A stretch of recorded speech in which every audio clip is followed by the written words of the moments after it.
Salut les groupies, bienvenue à cette première édition de mon nouveau podcast. On est à Cook-Sheridan, à 11 comtés, avec Mathieu Garceau-Tremblay, brasseur ici. Très content. Salut Mathieu. Salut, ça va? Très bien toi-même. Ouais, excellent. On est vendredi, il fait beau. Ben, il fait beau. Ben, il fait beau. Écoute, on est bien. chanceux. Là. Il mouillait beaucoup tantôt, belle petite température québécoise, mais là, on a une accalmie, fait qu'il y a moins de bruit, fait qu'on y va. On se lance. Donc voilà, je me présente un peu, Maxime Bruno, papa, intervenant, puis passionné de bière de microbrasserie. Comme je l'ai déjà dit plusieurs fois, tout ça est fait dans un contexte où j'adore la bière, je suis un amateur, je suis curieux, j'ai pas la prétention d'avoir toutes les connaissances par rapport aux méthodes de brassage, tout ça, puis par rapport à l'historique, mais nécessairement une curiosité, un intérêt pour l'entreprise, pour sa philosophie, pour tout ce qui est local. Donc on essaie de découvrir ces entreprises-là, de vous les présenter, puis nécessairement de poursuivre la démocratisation des bières de microbrasserie. Puis voilà, donc de faire connaître ces entreprises-là. Nécessairement, c'est la première édition, fait qu'on va voir comment ça va, tout ça. On va peut-être préciser des sujets qui nous intéressent plus au fil du temps. Mais nécessairement, là, pour aujourd'hui, on présente l'entreprise, le brasseur. On va faire quelques dégustations aussi. Puis, fait que voilà. Tant qu'à y être, on va remercier notre technicien qui est dans l'ombre, qui travaille fort. Donc, Mathieu Brochu qui est avec nous, Mediaspec qui est le partenaire. Donc, tout l'équipement ici aujourd'hui est fourni par eux, fait qu'on est très contents. Donc, je pense que sans plus attendre, on va se lancer. Question de briser la glace, casser ce petit stress-là. Qui nous garde en vie malgré tout, mais bref, on y va. Donc voilà, très content que vous ayez accepté l'invitation aujourd'hui. Donc, voilà, écoute, j'avais envie de te lancer une question ouverte. Donc, c'est qui ça, Mathieu? Puis, tu arrives de où? Donc, tu peux peut-être nous parler un petit peu de ton parcours.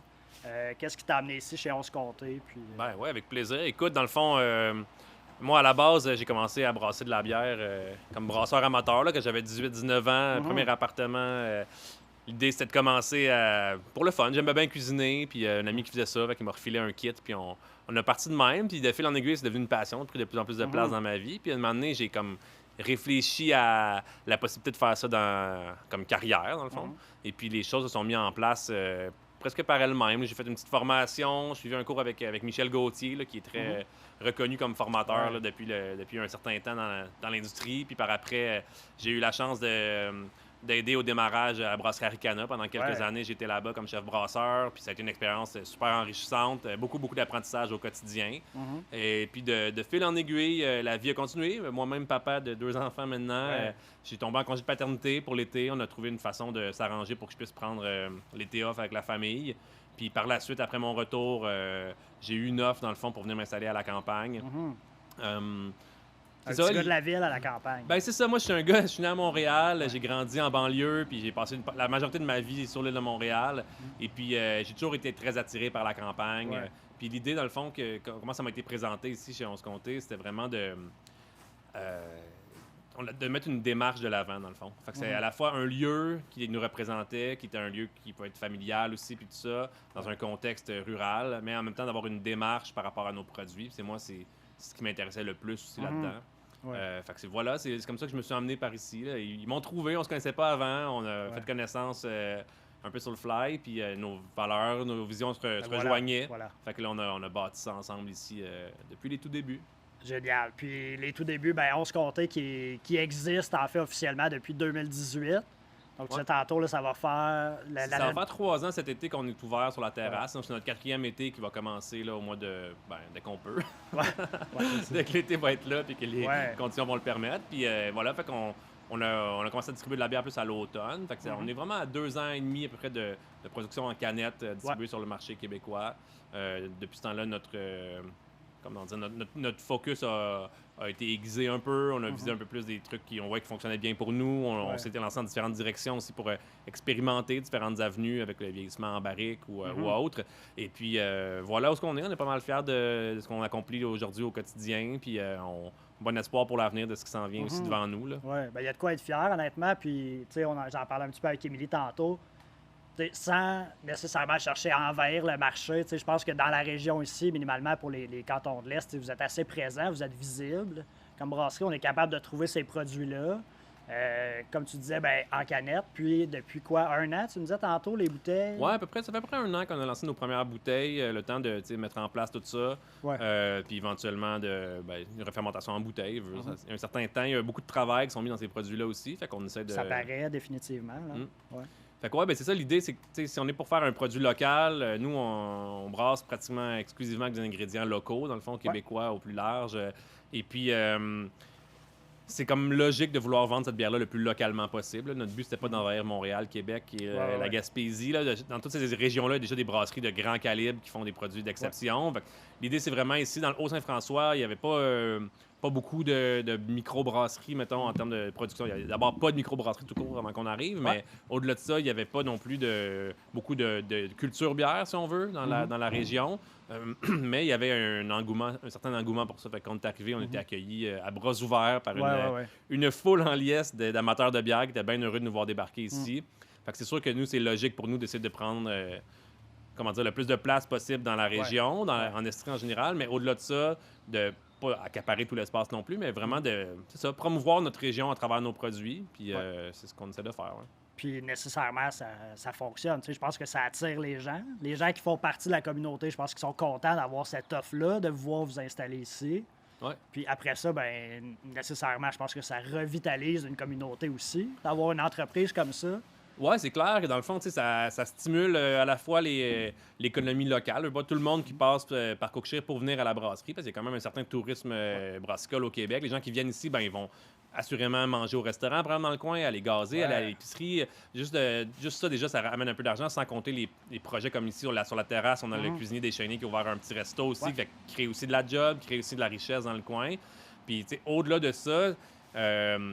qui connaissait Cookshare Return il y a 3 ans, à part les gens de la région, peut-être, ceux qui venaient au Mont-Mégantic ou autres, c'est juste de mettre aussi mettre ce nom-là sur la map brassicole, dans le fond. Après ça va aider des gens peut-être à vouloir venir s'installer dans la région aussi. Puis il n'y a rien qui empêche que dans un futur, il y ait une boulangerie, puis un café, puis etc., qui se développe ici même à Cookshare. Fait que c'est vraiment, je pense...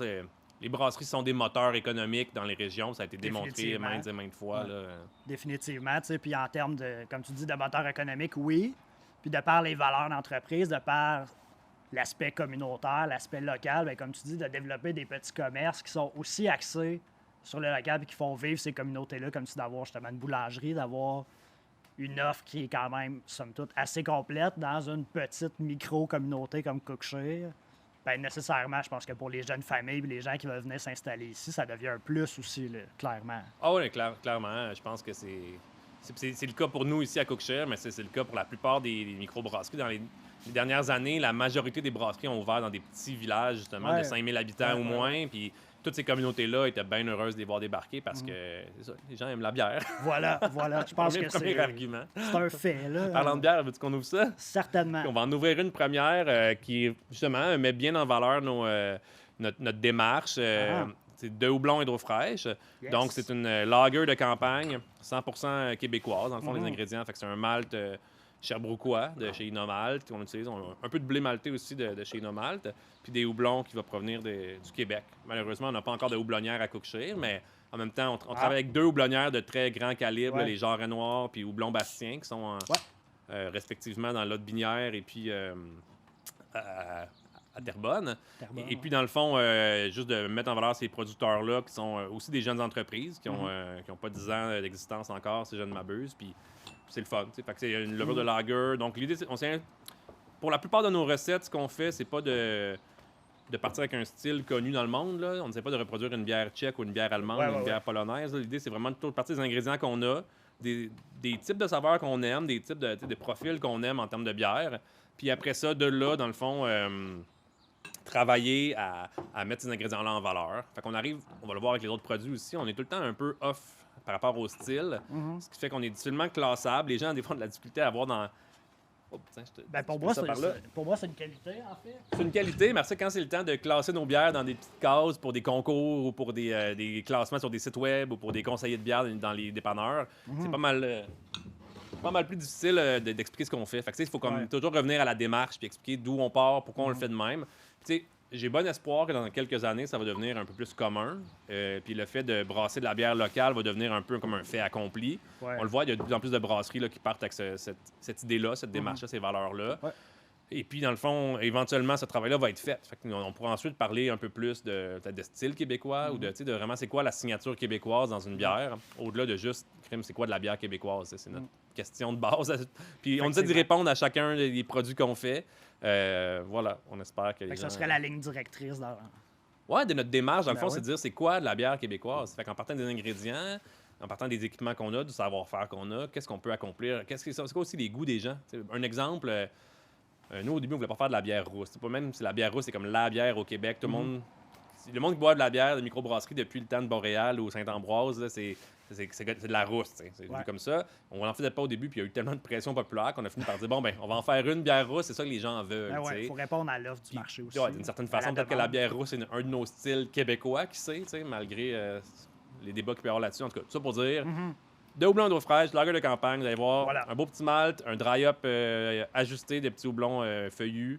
Donc, ça ressemble à rien d'autre, mais ça ressemble en même temps à peut-être certaines lagers de campagne qu'on peut avoir en Allemagne, en Tchéquie, mais en même temps, c'est tout un nouveau range de saveurs qui n'est pas sorti de nulle part non plus. Là. Voilà, qui est super intéressant, honnêtement. Là. Puis, je sais, on nommera pas personne, mais dans le groupe de groupies, clairement, il y a des gens qui apprécient cette bière-là, puis on la voit repasser, puis je pense qu'il y a des gens pour qui c'est déjà devenu un classique, puis... Qui vont la garder dans le frigo en backup. Là, fait que déjà, écoute, une bonne bière de soif, en même temps, c'est une bière de dégustation dans la mesure où il y a plusieurs couches de saveurs là-dedans, une complexité. Mais c'est une bière que tu peux boire tous les jours sans problème. Oui, définitivement. Puis, on en parlait un peu hors champ tantôt, mais comme tu dis, clairement une bière de soif. Je pense qu'elle est accessible, mais il y a, comme tu disais, une complexité dedans qui est intéressante. Puis que les gens vont retrouver puis apprécier la déguster. Là. Exact, c'est ça. Puis, tu sais, c'est pas de. Ouais, voilà. Voilà. Je sais pas quoi dire d'autre. Ouais. Moi, c'est un peu.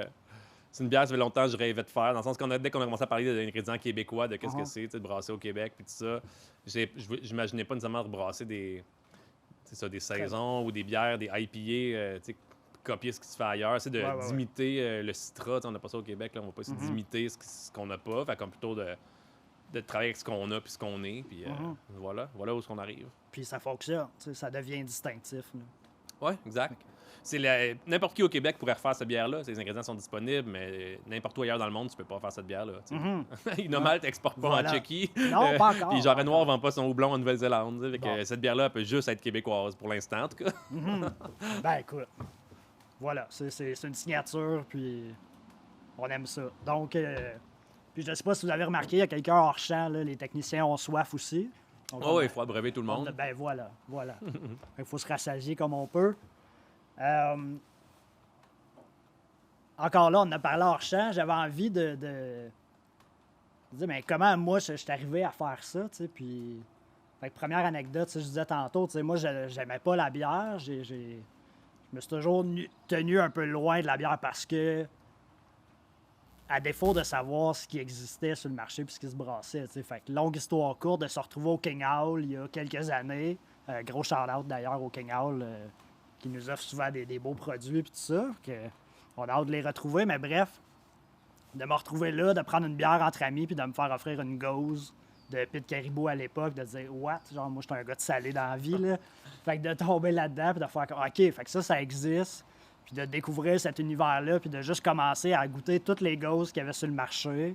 Puis après ça, de tomber dans des sour puis dans différents styles. Puis d'ouvrir un éventail puis des palettes de goût finalement. Puis aujourd'hui, on va dire, je sais pas, 4 ans plus tard, ben des bières que j'apprécie pas sont somme toute assez rares. T'sais. Même les stouts que je me tenais bien loin, avec le temps, on développe le goût, on apprend à connaître. Puis il y a tellement de produits qui existent actuellement qui vont dans plusieurs directions, là, même si, en tout cas, on reparlera peut-être de l'envahissement des IPA juteuses et fruitées. Mais... Ah ouais, ben, tu sais, en même temps, veut pas. Mais c'est correct, là. Il y a le de la marché, place pour le tout, marché t'sais. dicte un peu. Les consommateurs, c'est normal, c'est eux qui dictent un peu le marché. C'est ça qu'ils aiment. Ben, c'est normal qu'il y ait des gens qui embrassent après ça, tu sais. Absolument.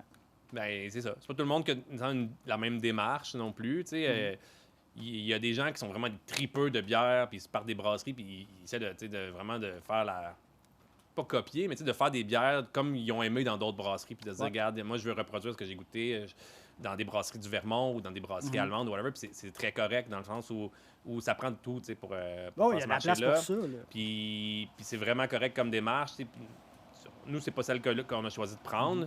Puis c'est correct aussi. Il y a des brasseries qui vont faire une bière 100% québécoise, puis d'autres bières 100% importées. Puis c'est correct aussi, dans la mesure où il y a une clientèle, puis veut pas, nous, en tant qu'entreprise, on brasse pas juste de la bière pour nos goûts à nous. C'est sûr que moi, j'essaie de faire des bières qui me plaisent parce que si elle me plaît pas, je me dis, elle plaira peut-être pas à tout le monde non plus. Ben, puis si elle te plaît pas, as-tu du fun à travailler parce que c'est un travail aussi? Non, là? mais tu sais, si moi, elle me plaît pas, c'est parce que j'assume qu'elle est pas bonne, je vais pas la mettre en marché. Là. Ah! Je dis pas que tous les goûts sont dans la nature en même temps. Il y a des brasseries, des bières de d'autres brasseries peut-être qui me plairont pas, mais qui plaisent aux brasseurs puis qui plaisent à leur clientèle. C'est tout à fait correct aussi. On peut pas tout aimer non plus dans la vie. Là, t'sais. Mais comme tu dis, c'est ça, il y a beaucoup de gens qui pensent qu'ils n'aiment pas la bière peut-être au départ. Et puis qui découvrent avec l'éventail que peut être une bière de microbrasserie, dans le fond. C'est tellement varié en termes d'alcool, de couleur, de texture, de saveur, de pétillant, même de n'importe quoi. On est vraiment loin de l'uniformité des macro-conglomérats mondiaux qui nous abreuvent de la même piste depuis 100 ans. Là, on est rendu vraiment ailleurs, puis je pense que c'est merveilleux pour ça comme univers. Puis tant mieux s'il y a plusieurs opinions, puis tant mieux s'il y a plusieurs démarches, parce qu'il y a autant de démarches que d'individus. Là. Exactement. Puis, tu sais, le but, à quelque part, si tu crées un produit, je pense que c'est de rejoindre les gens, puis que les gens découvrent tes produits, puis les apprécient. Après ça, c'est correct de satisfaire à une demande aussi. Puis, mais tu sais, comment on peut trouver l'équilibre entre ce que le client veut, puis ce que toi, tu as envie de brasser, si c'est pas la même chose, mettons? Tu sais, est-ce que tu gardes une partie... Je vais reformuler ma question. Tu sais, dans l'espace que tu as qui est limité à un moment donné, là, tu peux pas tout brasser. De dire, est-ce que j'ai un pourcentage qui est destiné purement à ce que ma clientèle veut, puis une partie qui est, mettons, de l'exploration, qui est des trucs plus complexes, plus... Ben, c'est sûr que, tu sais, nous, s'il y a un produit qui vend bien, les chiffres parlent, t'sais. Une bière qui vend bien, on va la reproduire, t'sais. Une bière qui vend moins bien, ben, on va la produire moins souvent, t'sais. Si nous, on l'aime au point de la garder sur le catalogue, ben, on va la brasser, mais juste moins souvent, peut-être, parce qu'on va avoir des stocks de surplus, mais c'est très... À part l'exemple de la bière rousse dont j'ai parlé tantôt, c'est très rare là, qu'on s'est fait dicter quelque chose par la clientèle. En fait, au contraire, on va plutôt proposer, puis la clientèle est réceptive à essayer de nouveaux trucs. Puis plus notre communauté, mettons, locale évolue avec nous, dans le fond. T'sais. Nous, notre art évolue, mais eux, leur palais évolue avec nous aussi. Il y a des gens dans le coin qui n'avaient jamais goûté ça de la bière sûre avant, puis ont découvert ça grâce à nos produits. On va y venir tantôt, mais c'est ça, fait que le palais des gens du coin aussi évolue avec nous. Et puis, je pense qu'on a vraiment un bel accueil pour ça. T'sais. On est capable de, justement... Sans dicter quoi que ce soit, mais on est capable de plaire aux gens parce que les gens acceptent, dans le fond, les propositions qu'on leur fait. Puis on remplit toujours la promesse qu'on fait de dire, regarde, on essaie d'être authentique. Puis ça a quand même un certain poids, veut pas, là, le fameux poids de la vertu. Là. On se fait reprocher, on a une de nos bières dans laquelle il y a des grains importés. Donc, on voulait faire un stout. Puis du grain noir au Québec, il s'en fait pas. C'est juste pas disponible sur le marché québécois. Mais on voulait quand même faire un stout parce que ça nous plaît, nous, ces fameuses bières-là. On en a fait une pareille, mais tu sais, faut toujours justifier pourquoi on a une bière qui n'est pas 100% alors que toutes les autres sont 100% québécois. Pourquoi celle-là, elle l'est pas, puis pourquoi dans ce cas-là. Ce poids de la vertu-là, je pense qu'il est commun dans bien des milieux. Effectivement. Mais c'est rare. Ça reste quand même rare. La plupart des gens acceptent d'emblée nos propositions, puis on est bien reconnaissant de ça aussi. Oui. OK. C'est très bon. Pour vrai, peut-être que j'avais soif aussi avant de commencer, je sais pas. Mais voilà. Dans quelle direction on pourrait aller maintenant? Après 3 ans, bientôt 4 ou 4e année qui commence, vous voyez où dans 5 ans? C'est quoi les projets futurs? Est-ce que... Y a-t-il des trucs qui sont en branle actuellement? C'est sûr, comme tu as vu, là, on a depuis 1 an fait de la bouteille aussi. On va goûter à ça un peu plus tard.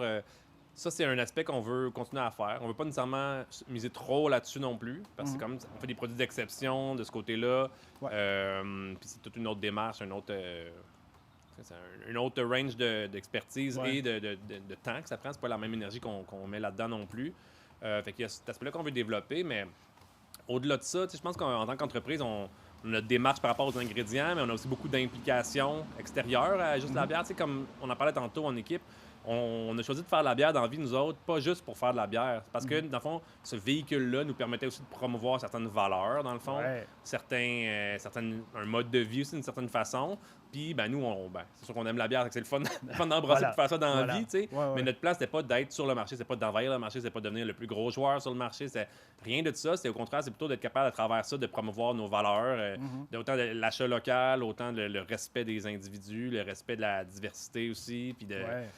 tout ça, dans le fond, là, puis un paquet d'autres trucs.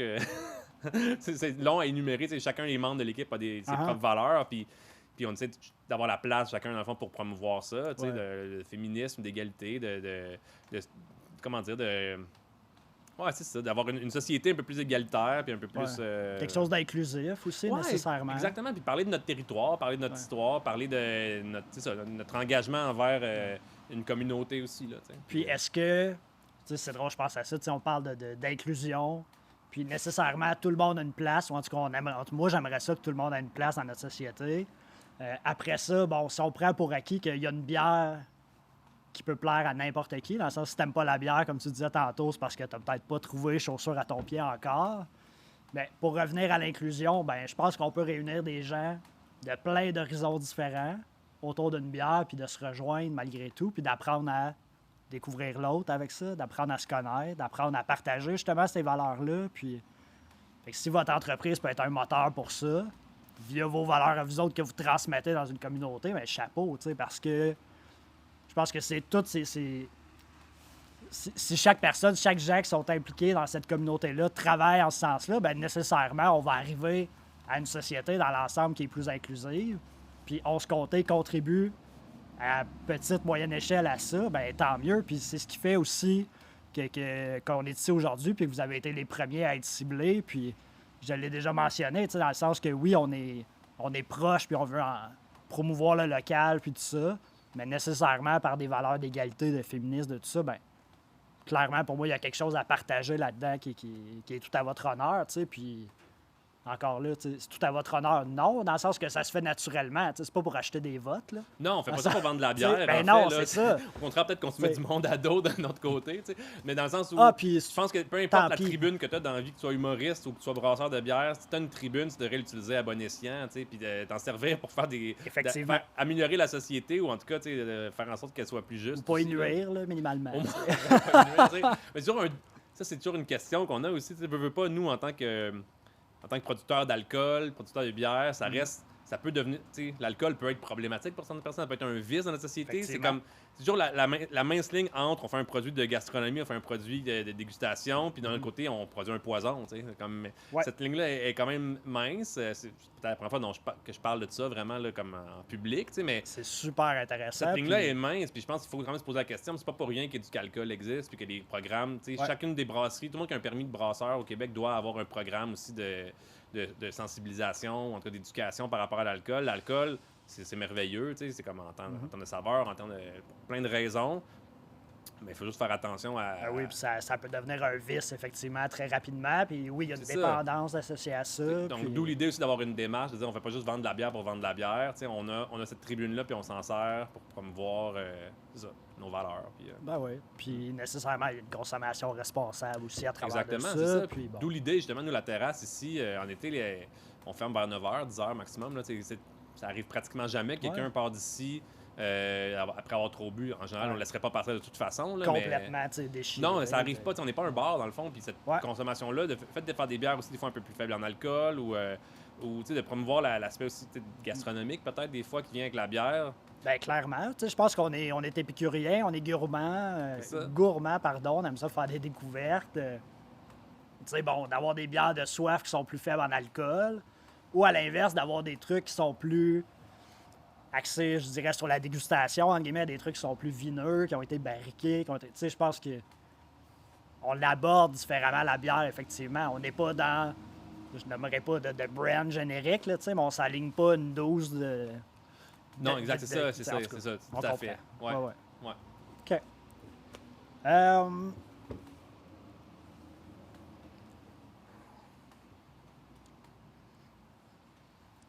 Y a-tu un produit dont vous êtes le plus fier actuellement?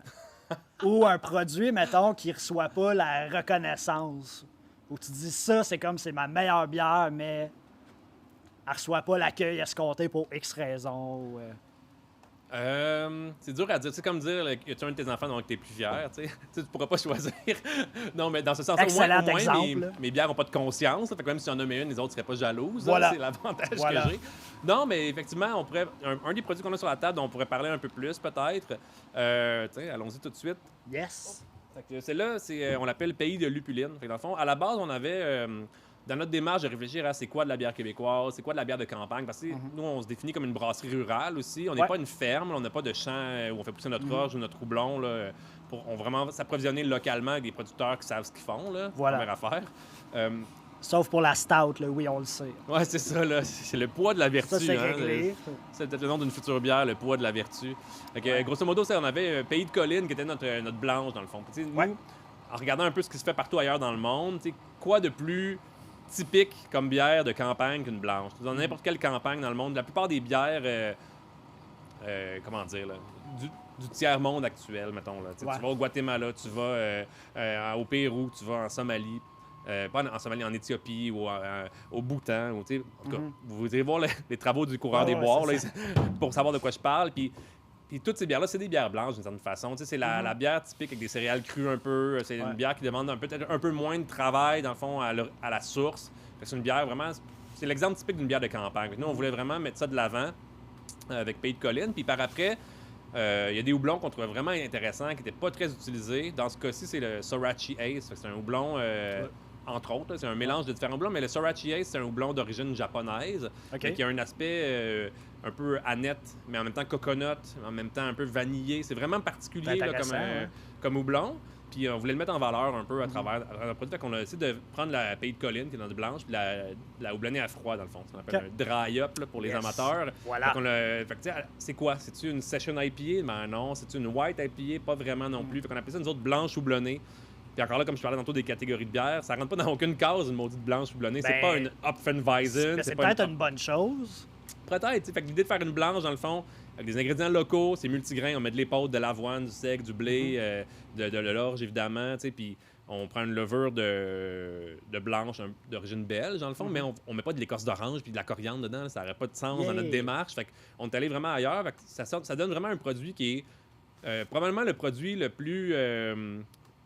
apprécié. Mettons, si on fait un sondage au sein de l'équipe, là, puis donne-moi ton top 3 des bières qu'on fait en canette. Probablement que ça tombe dans le top 3 de tous les joueurs dans l'équipe. Mais c'est une bière qui est méconnue. C'est pas une bière nécessairement qui va être classable encore là. Fait que c'est bien difficile de la pousser, mais on va la goûter. Tu vas comprendre ce que je veux dire. Génial. Puis même, quand je suis sans prétention, ce houblon-là, ben, je ne le connais pas. Non, mais c'est un houblon qui avait aussi une très mauvaise presse pendant un temps. Un petit verre. Pendant un temps, il y a eu quelques bières qui ont été faites avec ça au Québec, puis ce que les gens disaient, c'est ça goûte le pickle, à cause de l'aspect un peu aneth, comme je te disais.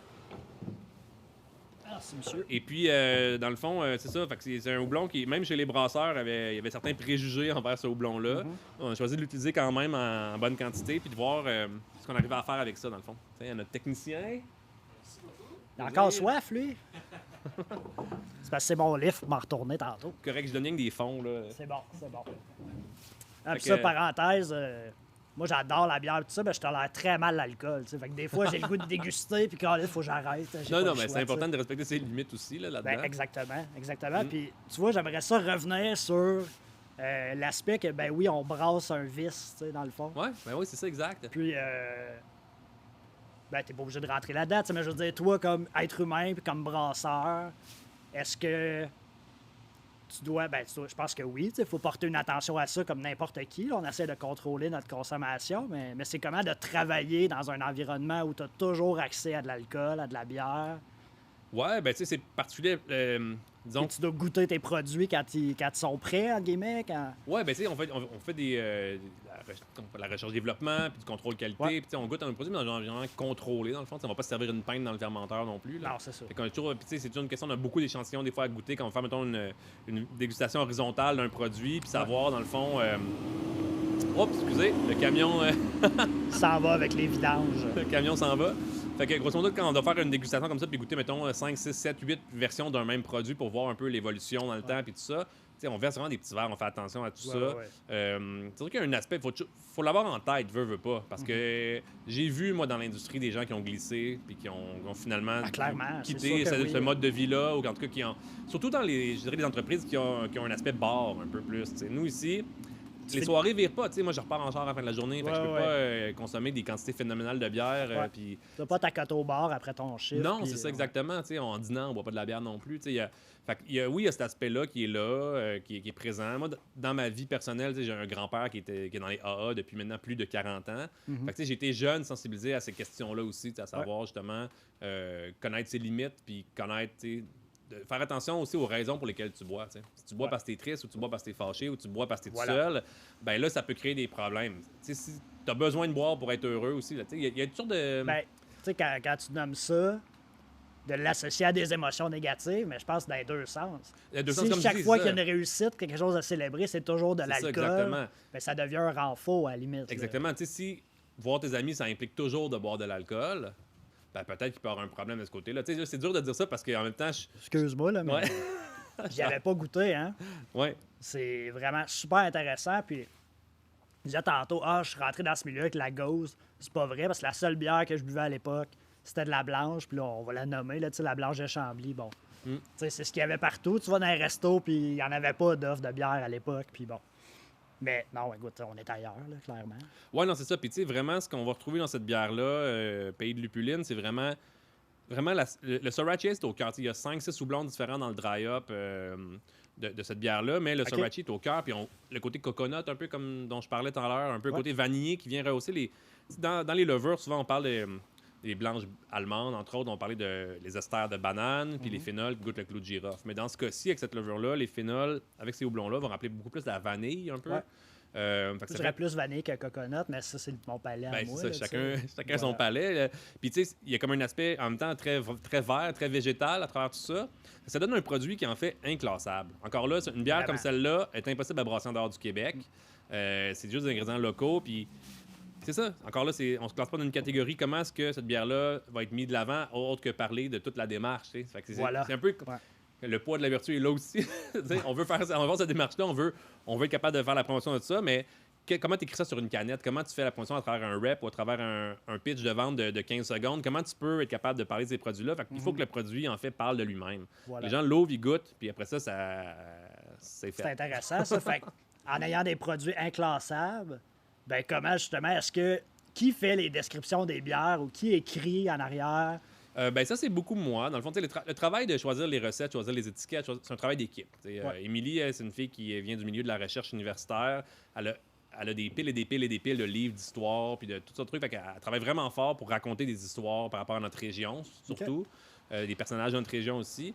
Et puis, dans le fond, moi, je suis plus l'aspect un peu sommelier, de mettre les bons mots sur la bière pour... Quand tu écris de quoi sur une canette, c'est une promesse que tu fais à ton client, dans le fond. Il faut que tu remplisses ta promesse. Parce que c'est écrit sur ta bière, ça goûte la papaye, le fruit de la passion puis l'ananas. La plupart des clients vont l'ouvrir et vont dire « Ouais, ça goûte la papaye, le fruit de la passion puis l'ananas. » Il faut être capable au moins de remplir cette promesse-là. Tout ce qui est le travail des mots, dans le fond, on travaille en équipe sur les textes, autant pour Facebook ou autre. Là, on travaille beaucoup en équipe. Moi, j'ai un peu l'aspect plus créatif. J'aime beaucoup jongler avec les mots. C'est beaucoup moi qui va finaliser, dans le fond, les textes, souvent pour les canettes et autres. Là. Trouver les bons mots. En arrière, là, finalement. Ben ouais, mais c'est juste de trouver les bons mots, de formuler la phrase d'une autre façon pour que ça soit concis, mais rythmé. Puis, ouais, voilà. Parce qu'à quelque part, c'est ça, c'est une présentation, c'est court, puis oui, tu racontes une histoire. Fait d'avoir du rythme, d'avoir les bons mots, que ça soit intéressant aussi. C'est ça, puis on veut pas trop en mettre. Là. Il y a eu une époque dans la bière québécoise, on dirait que tout devait être une légende avec un nom farfelu de Saint quelque chose, puis de je sais pas où. Mais tu sais, on veut aussi raconter notre territoire ici, raconter notre histoire au Saint-François, dans les cantons de l'Est en général, mais d'une autre façon. Pas toujours à travers... récupérer des mythes amérindiens pour vendre de la bière, là, je trouve que c'est un peu comme malsain d'une certaine façon. Oui. C'est ça. Oui. On essaie plutôt d'avoir une autre approche. Il n'y en a pas des textes très longs non plus sur nos produits. On ne met pas 50 000 notes de dégustation. On essaie plutôt de laisser les gens trouver leurs propres mots aussi là, à mettre là-dessus. Là.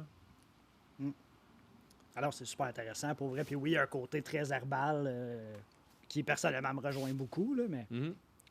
Ouais, vraiment.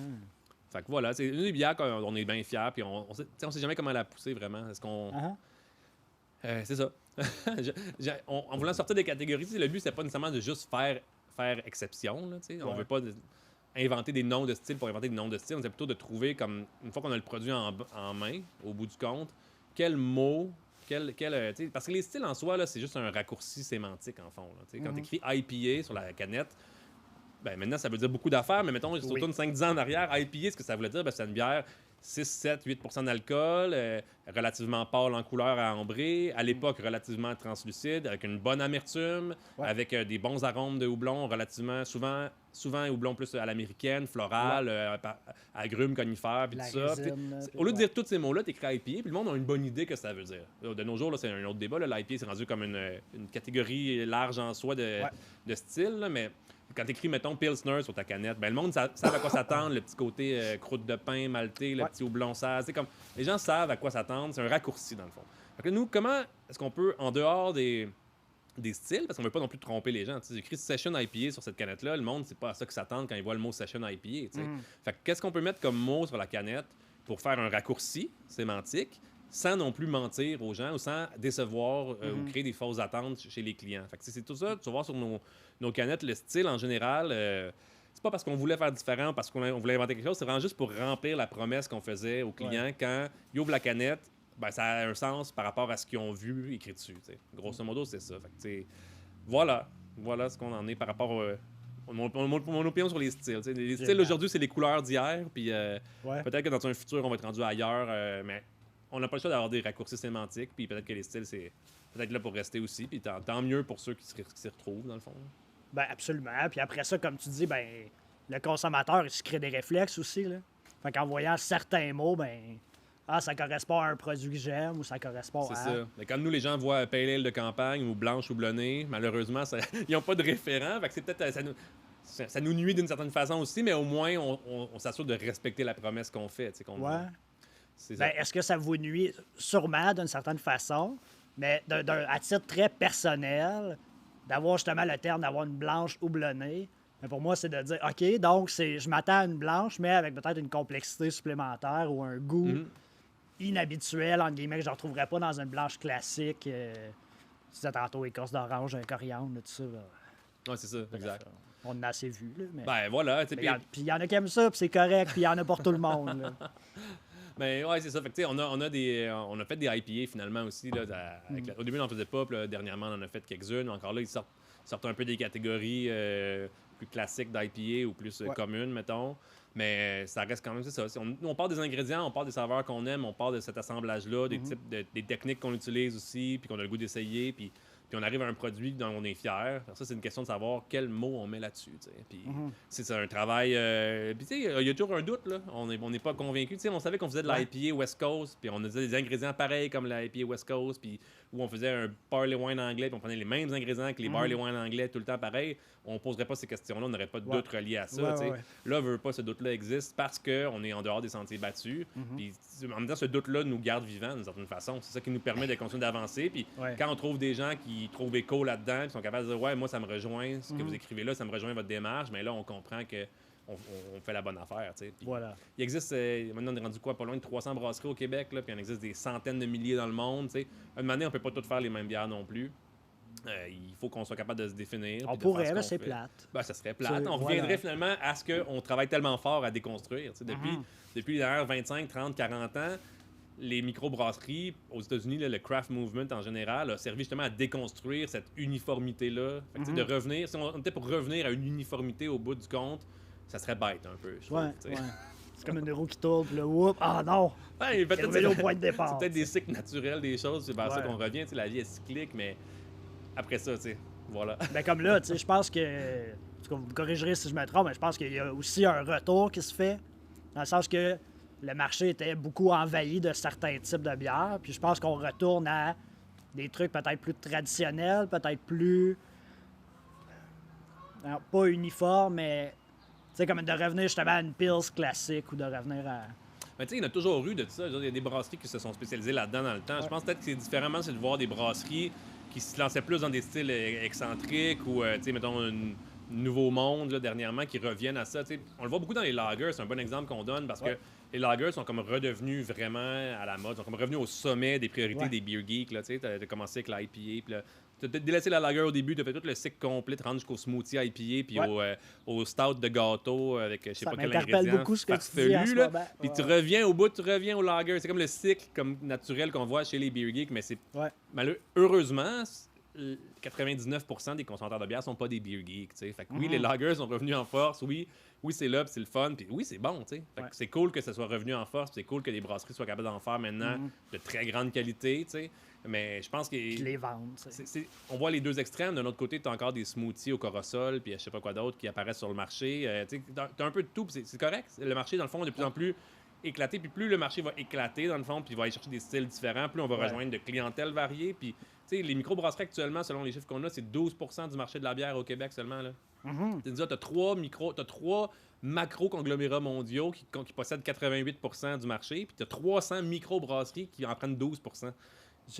Malgré la pluralité des styles, les centaines de styles différents qu'on peut trouver, puis au-delà de même ceux qui sortent des styles, il arrive un point où, à un moment donné, les choses vont se faire naturellement aussi, puis la clientèle, plus on va offrir de variété, ben, plus aussi on va rejoindre du monde. Comme toi, justement, si t'avais pas goûté les Ghosts puis tout ça au début, tu serais peut-être pas là aujourd'hui. Ben, puis j'ai envie d'aborder ce sujet-là, puis libre à toi d'embarquer ou pas, ben, est-ce qu'il y a du snobisme comme dans n'importe quel autre milieu, là, je veux dire qu'on soit dans le vin ou dans, du snobisme, ça existe, puis bon, on vit avec, mais je vois ou je lis des gens qui crachent justement sur des styles comme les smoothies plus sour, mais à quelque part, si ce style-là sert de porte d'entrée puis qu'il te permet de poursuivre la démocratisation de la bière de microbrasserie, je me dis pourquoi pas.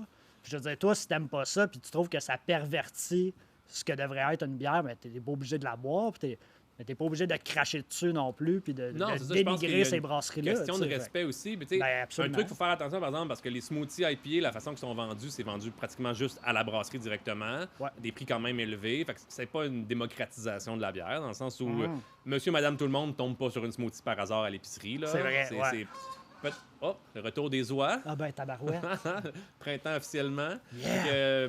Non, c'est ça. Le smoothie, c'est un cas en soi. Puis il y a des gros débats en ce moment dans l'industrie même à cause de la stabilité du produit. Mais si on regarde les deux côtés de la médaille, des bières instables, là, il y en a bien qui n'ont pas des fruits dedans aussi. Là. Fait que c'est pas une question de... Je pense je sais ce débat-là, je veux pas trop prendre position dessus dans la mesure où... Correct, là. Moi, j'en ai jamais bu parce que j'habite à Cookshire, puis vu que j'en brasse pas, il y en a pas de smoothie à Cookshire. Là. Non. mais au-delà de ça, je pense qu'il faut laisser la créativité à chacun des joueurs de l'industrie de faire ce qui lui plaît, tout en respectant, veut pas aussi cette industrie-là. Il y a des normes dans la mise en marché de la bière. Puis si tu mets du mélange à gâteau ou du crémage Dunkin' Hines dans ta bière, malheureusement, tu peux pas écrire bière sur la canette. Ça veut pas dire que tu peux pas embrasser, ça veut pas dire que ça peut pas être bon, ça peut pas dire... Il y a des normes. C'est pas moi qui ai décidé les normes, là, c'est l'Agence canadienne d'inspection des aliments. Puis tu sais, faut juste essayer de respecter ça parce que en tant qu'industrie, en tant qu'acteur de l'industrie, il faut qu'on soit solidaire là-dedans aussi. Ça veut dire, comme tu dis, pas de taper sur le clou des autres parce qu'ils font ce qu'ils veulent. Mais il faut juste que s'assurer que ceux qui font ce qu'ils veulent respectent quand même la solidarité puis la stabilité de l'industrie en général. Fait que, au-delà de ça, voilà, j'ai pas d'opinion sur les smoothies. J'avoue qu'en fin de semaine, on s'est fait un milkshake à papaye à la maison, puis je l'ai mis dans ma bière, puis c'était bien bon, là. Fait que, mais je sais pas si moi j'irais là-dedans, mais il y a toute une démarche là-dedans aussi, je veux pas, puis c'est pas ça qu'on fait nous ici. On fait des bières aux fruits d'une autre façon, puis on met pas mal de fruits dedans quand même, mais chacun sa démarche dans le fond. C'est juste de... Ouais, je pense comme dans tout, là, la diversité c'est important, puis ça donne rien de taper ses autres autour nécessairement, tu sais, comme... Quand moi je dis que je fais de la bière 100% québécoise, puis ça respecte mes valeurs, puis pour moi c'est ça de la bière locale. Puis quand tu brasses avec des ingrédients importés, c'est moins local tant qu'à moi. C'est mon opinion, ça veut pas dire que ce que tu fais c'est pas bon, ça veut pas dire que tu pourras dire que c'est de la bière locale. Chacun a sa démarche, puis comme c'est vraiment une question de respect des autres. Puis après ça, tu sais, je pense que c'est important de relativiser aussi tout ce qu'on voit sur les médias sociaux. Puis quand, tu sais, je fais une parenthèse, là, sans cibler personne, c'est vraiment pas mon intention, tu sais, mais de dire... Il y a des gens qui vont dénigrer tel style de bière ou qui vont dénigrer une démarche d'une brasserie. Mais au final, ces personnes-là, c'est 3 personnes dans un groupe sur Facebook qui s'expriment peut-être plus fort que les autres ou qui vont répondre des commentaires. Mais tu dis ça, c'est 3 personnes dans un groupe de 15 000. Fait que, tu sais, peut-être qu'on peut relativiser. Ben, c'est ça, tu sais. On parle souvent de la majorité silencieuse en politique. Pour moi, ça, c'est de la bullshit. Mais la minorité audible, par exemple, c'est quelque chose qui existe, tu sais. Ouais. Ça prend pas beaucoup de monde pour partir partir une guerre ou pour partir une chicane sur Internet. Puis, tu sais, Voilà. les médias sociaux, on dirait que ça sert à ça en ce moment, là. C'est pour diviser les gens plus qu'autre chose. Polarisons, tout le monde cadre dans ses positions au lieu de nuancer le débat. Puis, tu sais, en tout cas. Whatever. Revenons à nos bières. Yes, Ici, sir, parce que c'est pour ça qu'on est là. Je vous propose Oxalis, dans le fond. Et encore là, c'est pas une Berliner Weiss, là. C'est pas, Comment ça, donc? Ben parce que c'est pas ça qu'on fait, nous autres, ici. Ah. Fait que non, c'est une bière de blé, dans le fond, surie à la marmite. Fait que c'est kettle sour en anglais, là. Yes, sir. Moi, j'ai lu ça sur des chips, des fois, cuites à la marmite. Kettle cook, là. Je trouve ça bien intéressant de traduire ça pour la bière. Fait que surie à la marmite, c'est notre méthode, dans le fond. Fait qu'on fait lacto-fermenter le mou directement dans la bouilloire avant de le cuire. OK. Puis dans le fond, c'est pas une Berliner Weiss. Pourquoi? Ben, premièrement, on met plein de blé cru là-dedans. Deuxièmement, on prend pas une levure allemande non plus pour faire ça. Fait que c'est notre levure de blanche qu'on met dans la majorité de nos produits, dans le fond. OK. Donc, c'est une petite bière légère, 3%, assez vive quand même. Une belle texture aussi, parce qu'on met vraiment beaucoup de blé cru et de blé malté. Combien de pourcents, t'as dit? 3% d'alcool. Fait que la texture, pour 3%. Ben, ça vient aussi de la levure, c'est ça, tu sais. OK. On travaille avec différentes levures. Les levures n'ont pas toutes le même profil de texture. T'sais, on est habitué au profil de saveur, dans le fond, des levures, mais les levures aussi ont des profils de texture. Les levures de lager, par exemple, développent vraiment une texture différente. On peut parler de glycérol, là, c'est un type de sucre complexe là, que les levures peuvent développer. Je vais passer ça par là-bas. Merci. On respecte la distanciation avec un long bâton pour se passer les bières. On est efficace, on trouve des moyens pour s'ajuster. Un autre petit verre pour le Et voilà pour la technicien. technique. Fait combien de temps qu'on roule, Mathieu? Ça fait 46 minutes. Bon, quand même. Correct. Un beau petit rythme. Fait que comme vous allez voir, c'est assez translucide quand même. Fait que Ouais. En utilisant une levure, dans le fond, de blanche, plutôt qu'une levure plus neutre, dans le fond, mais on développe beaucoup d'ester. Fait que tu vas avoir des saveurs un peu de poire mûre, à la limite de banane même peut-être, mais vraiment légères. Encore le petit côté vanillé peut-être qui va revenir de la levure qu'on a vu tantôt. Donc c'est la même levure que dans la bière précédente. OK. Puis dans le fond, c'est ça. C'est une bonne bière de sorte. Nous, on a le goût de faire une bière sûre. On adore ça, puis tout ça. Ouais. Puis tout ça, c'est une façon de le faire, dans le fond, avec nos ingrédients locaux encore là, avec du houblon local, tout ça. Fait qu'encore là, cette bière-là est dure à classer. Ben, Une clairement, bière ce que sûre, j'allais dire, c'est qu'elle se distingue des autres bières sûres, ça, c'est définitif. C'est une bière que je connais déjà, que... Il y a une période où je me suis un peu tanné des bières sûres parce que, je veux dire, il y a un été que j'ai bu que ça à côté. Puis la Oxalis, elle revient dans mon frigo, tu sais, de façon régulière, puis... Je sais pas, il y a quelque chose de réconfortant, j'aime ça y revenir. Comme je disais, 3% d'alcool, il y a quand même une texture qui est là, il y a une certaine complexité aussi dans cette bière-là qui est vraiment intéressante. Puis, donc voilà, ça fait un bout de temps, je suis Ouais. dû. Fait qu'on va y Nous, goûter. on est bien fiers. En fait, le nom Oxalis, ça vient d'une plante, Ouais. en fait, Oxalis montana, qui est une plante qui pousse, dans le fond, ici, dans quelques sommets, là, dans le coin de Mont Gosford, entre autres, un des sommets du Mont Mégantic aussi, dans ce qu'on appelle une sapinière à oxalide, dans le fond. C'est un écosystème très, très rare et très ancien, dans le fond, qui existe Ok. seulement très haut en latitude au Québec, dans le fond. C'est un écosystème un peu plus boréal ou même Ok. post-boréal, Ouais, tu sais, vraiment. Puis ici, ça existe encore sur certains sommets parce que ces sommets étaient tellement escarpés que l'industrie forestière s'est pas rendue nécessairement. Fait que c'est des sapins qui ont 200 ans et plus. Tu sais, Quand est-ce qu'on voit ça? Là? Ouais. Avec un tapis d'oxalis, dans le fond, qui est recouvert. Puis l'oxalis, c'est une plante particulière. Elle a d'abord une saveur acidulée Mhm.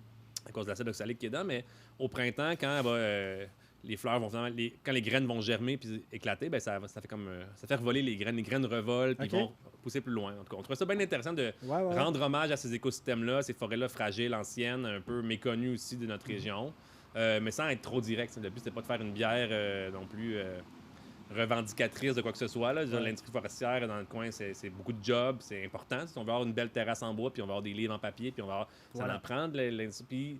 Puis en Estrie en particulier, il n'y a pas des tonnes de terre à la couronne non plus, puis l'industrie forestière est relativement c'est une industrie qui est pérenne. Tu sais. C'est des producteurs particuliers, souvent privés, puis ils ont un souci de régénération de la forêt, puis un souci de gestion de la forêt adéquate, On dans le fond. espère, ouais. En tout cas, Ouais. aujourd'hui, c'est peut-être pas le cas il y a 200 ans. Là, je sais Non, pas, non, voilà, j'étais pas voilà. là pour le voir, mais Ouais. de ce que j'ai vu aujourd'hui en parlant avec des acteurs du milieu, puis en m'informant, puis en allant moi-même voir dans le bois avec des gens qui font ça dans la vie, de voir comment c'est fait, tu sais, ça m'a comme un peu réconforté. Parce que quand t'es urbain, quand tu vois ça de loin, on dirait Ouais. que la forêt, c'est juste l'erreur boréale tout le temps. Là, tu sais. Ouais.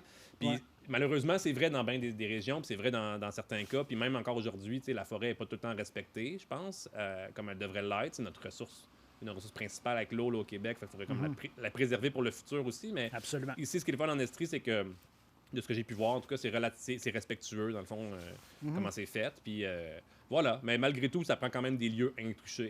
Ouais, Puis absolument. ça, ces écosystèmes dont je parlais, c'est le cas. Puis ça en prend, puis c'est le fun de voir que ça existe toujours. Là. Puis, Ouais. leur rendre hommage. Puis on puis, espère que, voilà, qu'on va être capable de les maintenir, ces milieux-là, puis que ça va perdurer. Puis ben, bon. ça devrait. Ouais. Ils sont assez inaccessibles. Ouais, Même c'est même ça, les voilà. pieds sont durs de se rendre. Là, fait que, voilà. Génial. Prendre une petite gorgée. On a le temps. On n'est pas pressé, c'est ça qui est le fun. Ben ouais, c'est vendredi, la campagne, une petite journée tranquille. Je veux revenir tantôt. Tu as donné un chiffre que je n'étais pas au courant. Peut-être que tout le monde sait ça, mais pas moi, je sais pas. Mais je m'attendais à plus de parts de marché. Des micros, tu disais 12 C'est les chiffres qu'on a actuellement les plus à jour. Dans le Ça, fond, c'est au tu sais, Québec, 12 12 c'est au Québec. OK. Dans le fond, la MBQ, l'Association des microbrasseries du Québec, Ouais. travaille fort pour justement essayer de chiffrer ça. Mais tu sais, on n'a pas accès à tous les chiffres non plus. Il Ouais. faudrait qu'on aille tous les points de vente partout qui nous disent exactement qu'est-ce qu'ils ont vendu. Fait on se base, dans le fond, sur les volumes qui sont déclarés par les membres de l'association, puis une extrapolation avec les autres microbrasseries qui ne sont pas membres, par exemple. Ouais. Fait qu'on a une bonne idée de ce qui se vend en termes de microbrasserie. Puis on a aussi les chiffres de l'Association des brasseurs canadiens. Ça, c'est OK. intéressant. Ça, c'est Molson Labatt Sleeman, là, grosso modo. Ah, Sleeman, je veux dire Sapporo, là, en tout cas. Whatever, ils sont rendus à ben, personne à qui. ouais, là. c'est ça. Le- là, ouais. Le gros conglomérat mondial. là. Tu sais, c'est drôle parce qu'ici, au Canada, Molson et Labatt sont des compétiteurs, mais quand tu vas aux States, ils sont comme dans le même OK. culotte, là. En tout cas, façon de parler. Non, je comprends. Ben, en tout cas, ça pour dire que l'Association des brasseurs canadiens ne représente pas les microbrasseries, là, zéro puis une barre. Au contraire, ils leur font compétition. Fait que, mais ils sortent des chiffres annuellement. On est capable de savoir qu'est-ce qui se vend comme bière au Canada, au Québec. Puis en basant sur nos chiffres, c'est les données qu'on a actuellement. Est-ce que c'est fidèle à la réalité? Peut-être pas. Là. Peut-être dans la dernière année, ça l'a doublé, puis on n'est pas au courant. Là, mais Ouais.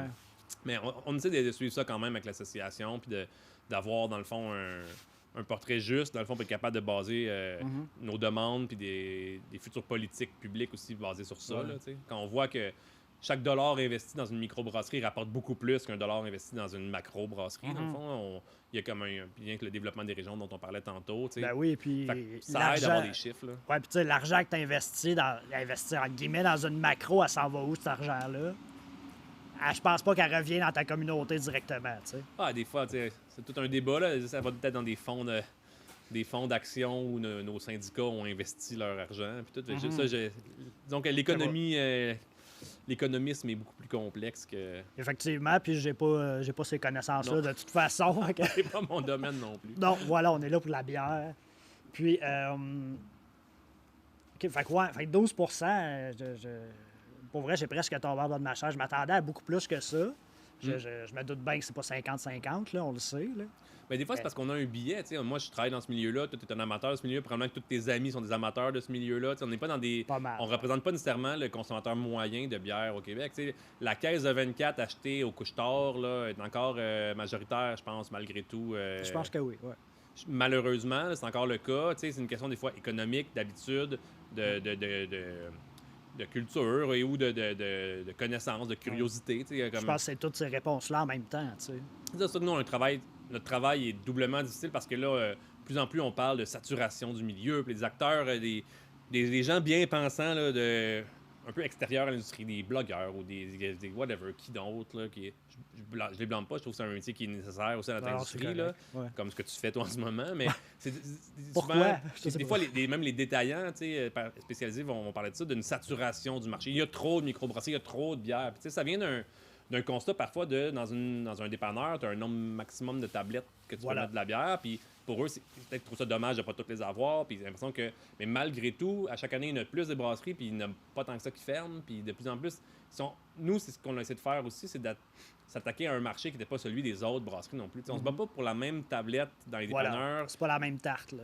Non, c'est ça, exactement. Tu sais, en vendant dans des événements culturels, l'expo agricole, en vendant dans des régions comme ici ou ailleurs où il n'y avait pas nécessairement une grande culture bière, en allant rejoindre une nouvelle clientèle, dans le fond, à la fois un nouveau, tu sais, une nouvelle tranche socio-démographique ou encore une nouvelle clientèle d'un point de vue régional, ben c'est là qu'on va gagner des parts de marché. Tu sais. C'est pas en se battant toutes pour la même tablette au niveau des yeux dans un dépanneur spécialisé qu'on va l'avoir. De toute façon, on peut pas se battre pour ça. Là, ils font les choix qu'ils veulent puis sont bons là-dedans. Tu sais, fait qu'on les laisse faire, mais je pense que c'est juste une question de cette crainte-là de il y en a-tu trop maintenant, tu sais, elle vient de où, moi? Elle vient, je la vis pas ici du tout. Je pense que la plupart des nouvelles brasseries qui ouvrent, ils la vivent pas, sinon ils ouvriraient peut-être pas. Ben, ouais. Ça vient peut-être d'acteurs du milieu qui sont là depuis un peu plus longtemps, qui voient pas nécessairement leur croissance continuelle. Tu sais, il y a des brasseries qui croissent encore, il y en a qui ont trouvé l'équilibre, dans le fond. Tu sais, je pense à une place comme Oval, par exemple. Tu sais.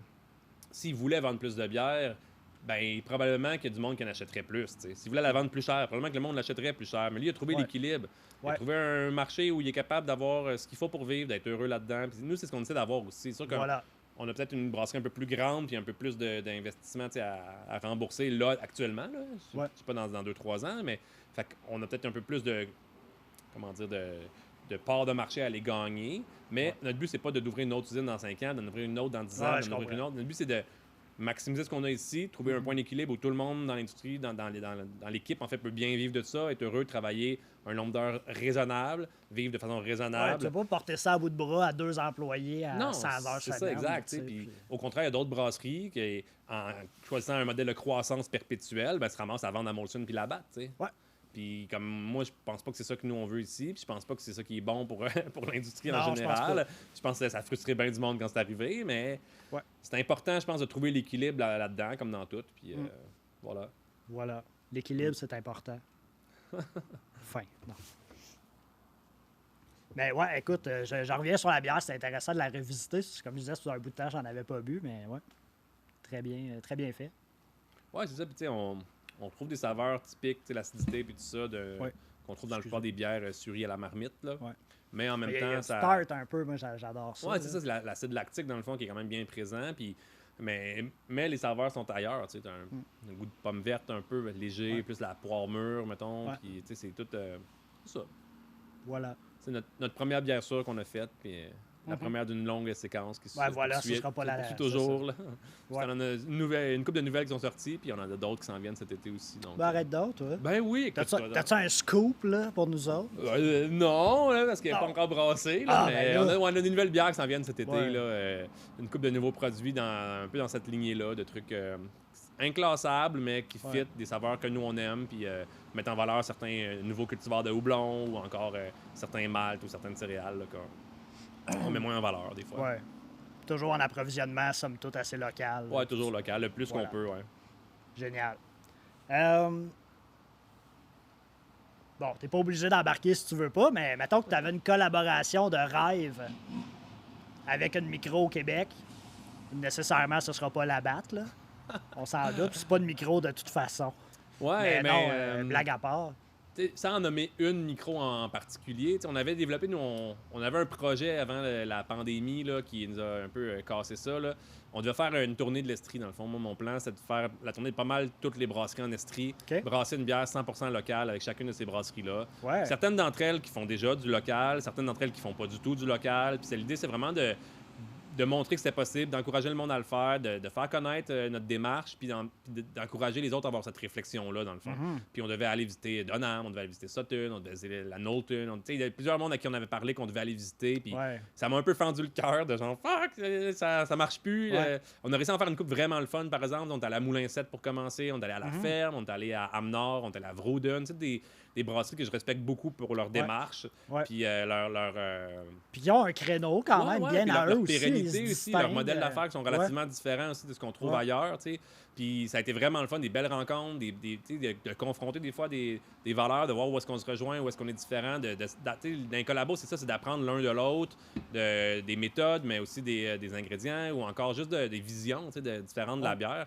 Puis c'était le début de quelque chose de grand. Je devais en faire peut-être 10, 12, 15. Je sais pas où est-ce que je me serais arrêté. Okay. Ça m'a un peu fendu le cœur de devoir arrêter ça là. On espère être capable de relancer ça dans le futur. Fait que, c'est juste une question, là, l'été arrive, tout le monde se relève de cette année-là qui a été difficile. C'est pas nécessairement le moment maintenant pour relancer toute la machine, mais j'espère bien dans le futur que je vais être capable de relancer ça puis d'aller visiter toutes ces brasseries-là que moi, je respecte beaucoup puis que je connais de... Puis, tu sais, on a un line-up dans la région Estrie, tu sais.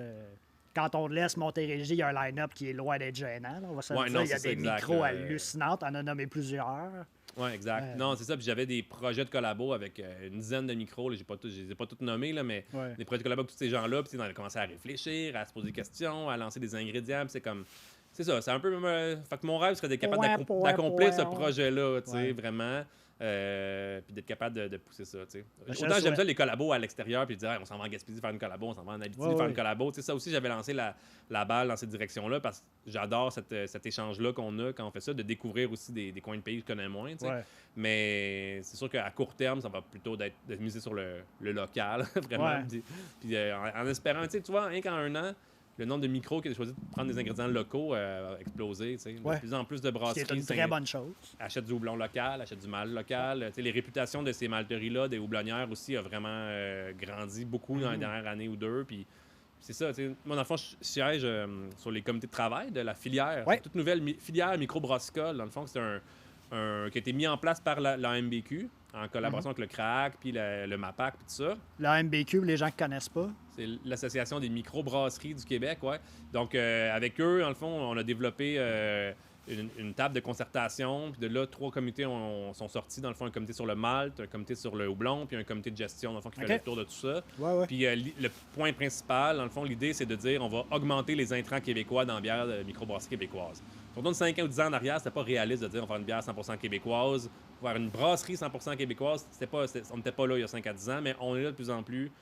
Ça évolue, des nouvelles malteries, de plus en plus de doublonnières qui ouvrent aussi.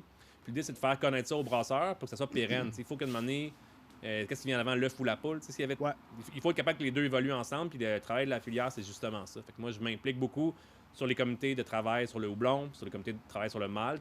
Pas tant parce que j'ai besoin de développer ça, on le fait déjà, mais c'est vraiment pour montrer du leadership et être capable de voir, d'aider l'industrie à grandir à travers tout ça, d'amener un effort de concertation aussi, puis de faire des liens entre les gens, puis un peu d'être l'influenceur. Ben ça développe une solidarité aussi, puis à quelque part, il faut se souvenir que c'est un milieu ou un domaine qui est somme toute assez jeune. Les premières micros, 85, 86 à peu près. Ouais, c'est ça. Fait que tu dis, ces gens-là, les brasseurs, s'il y avait 20 ans à l'époque, aujourd'hui, ils ont 50, t'sais. Là, je pars sur un autre track, mais dans le sens où c'est une industrie qui est somme toute assez jeune. Puis quand on regarde les microbrasseries, ces entreprises-là, ben, je pense que la moyenne d'âge, tu sais, toi, tu as 34, moi j'ai 30, on est à peu près tous dans, on va dire quoi, 30-50. C'est une industrie qui est assez jeune, qui commence à se développer. Tu sais, quand on regarde l'histoire dans le temps, ben c'est pas long, là, 35 ans. C'est très, très court dans l'histoire. Moi, j'ai pas la prétention non plus dans ma carrière ou dans ma vie de dire j'ai défini ce que c'était de la bière québécoise. Je me pose la question, c'est quoi de la bière québécoise? Mais je dis pas que dans le laps de temps que je vais être là... Il n'y a pas d'absolu, là. Il n'y a pas d'absolu, mais j'aurais pas la réponse non plus. Mais juste de poser la question puis d'aller dans cette direction-là, c'est de savoir dans un siècle ou deux, là, quand on va revenir en arrière et dire c'est quoi de la bière québécoise, bien là, si ça avait été fait il y a 200 ans, on aurait déjà une réponse aujourd'hui. On aurait prendre des styles copiés en Nouvelle-Zélande puis en Allemagne de ce qu'on fait ici. T'sais. Mais peut-être que dans 100 ou 200 ans, on va être rendu là un moment donné aussi, de se dire... On part des démarches qu'on a, on part des ingrédients, des techniques, on part de tout ça, puis on arrive à quelque chose, tu sais. De définir qui on est à travers un produit, mais tu sais, si on le faisait partout, ça serait bien aussi, là. Puis, on le fait à travers la gastronomie, on le fait à travers l'habillement, on le fait à travers, tu sais, tout ça, mais je pense qu'on est rendu là aussi de définir qui on est. C'est quoi le Québec? C'est qui le Québec, tu sais? Puis je pense qu'on gagne à le faire, puis après ça, tu sais, en toute modestie, je me mets à votre place, je me dis, c'est quand même le fun de rêver, de dire... de contribuer à définir ça, de dire dans 100 ans, quand on va regarder en arrière, puis qu'on va parler de cette industrie-là, puis de comment on a développé ça, bien, est-ce que votre nom va s'afficher dans ces livres d'histoire-là dans 100 ans? On le fait pas pour ça. On le sait pas. Non, je sais bien, mais...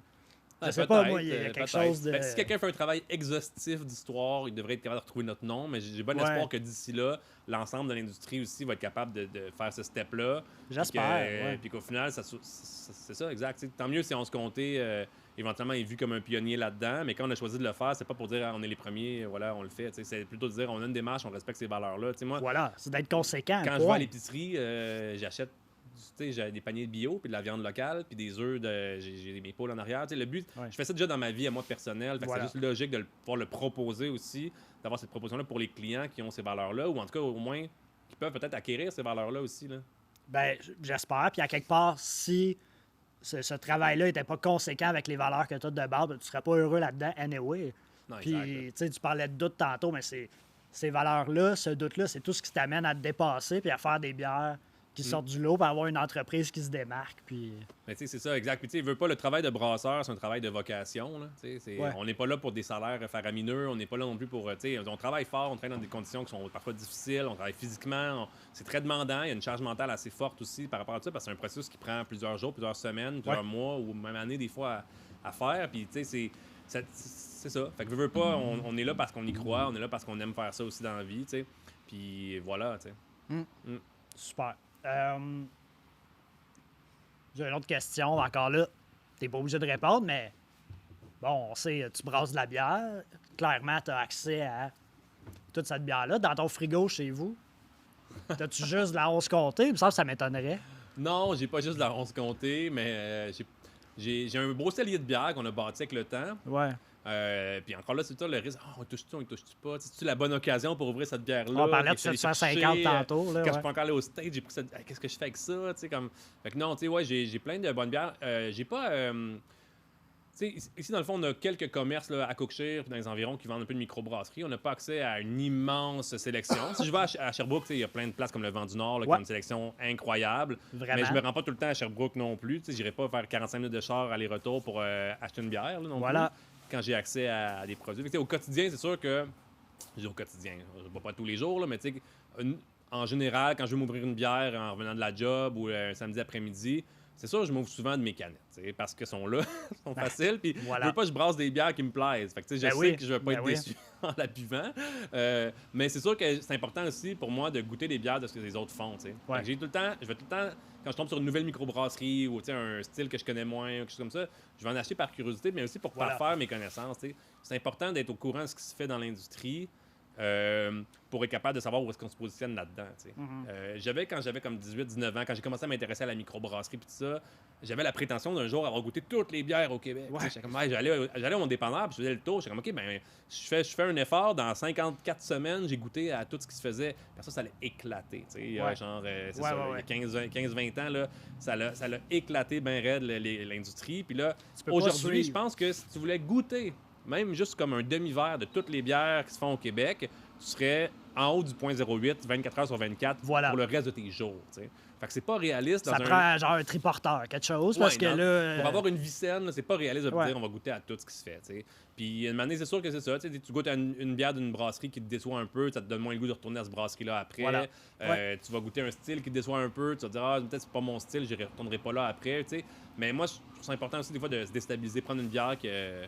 récemment, j'ai acheté plein de bières sans alcool pour voir un peu qu'est-ce que ça donnait. C'est la bonne période pour ça. Voir un peu le range, comme quoi les paramètres où les gens se rendent. C'est ça, c'est par curiosité, mais ouais, non, j'ai pas des habitudes, mettons. Quand en général, je rachète pas 2 fois la même bière. J'ai toujours essayé de quoi de nouveau pour justement découvrir. Puis ça fait des années que j'achète pas 2 fois la même bière. Fait que même si c'est une que je sais que j'ai vraiment aimé, ben, à moins qu'un ami l'amène, pas cette année, là, mais quand les amis reviendront chez nous, un jour, peut-être que je regoûterai à des bières que j'ai bien aimées, mais tu sais, c'est une question aussi de m'amener. C'est ça, il faut un équilibre dans la vie. Je peux pas boire de la bière sans arrêt non plus. Là, une vie à mener. Là, effectivement. Il faut se lever le matin. Puis, c'est ça, les nourrir enfants. les cochons. Voilà. T'as-tu des cochons chez vous en plus? Oui, ben oui, récemment, poules? là, on a acquis quelques cochons puis quelques poules. Ouais. Génial. Ouais, c'est un job. Un job de plus. Oui.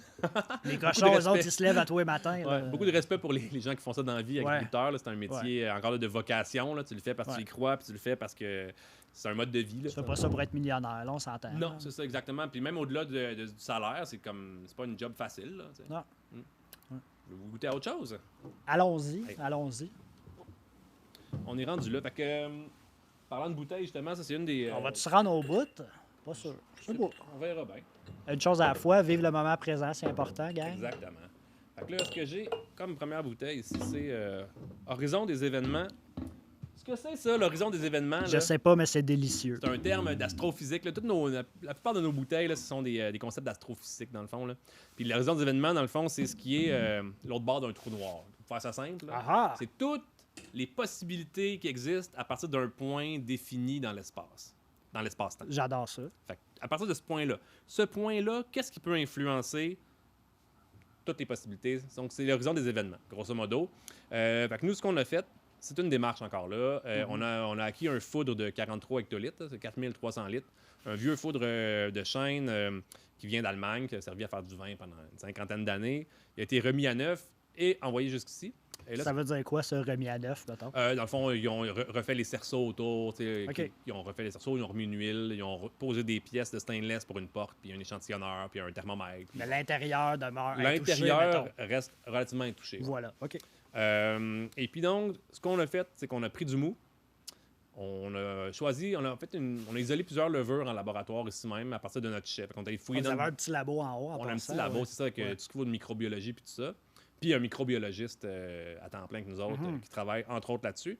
Donc, on est allé dans notre chai, on est allé dans certains barils qu'on avait, des barils de chêne qu'on savait faire du vin avant aussi, puis tout ça, qu'on aimait plus que d'autres. On a sélectionné des levures là-dedans, on les a multipliés, puis on a pitché ça dans le foudre.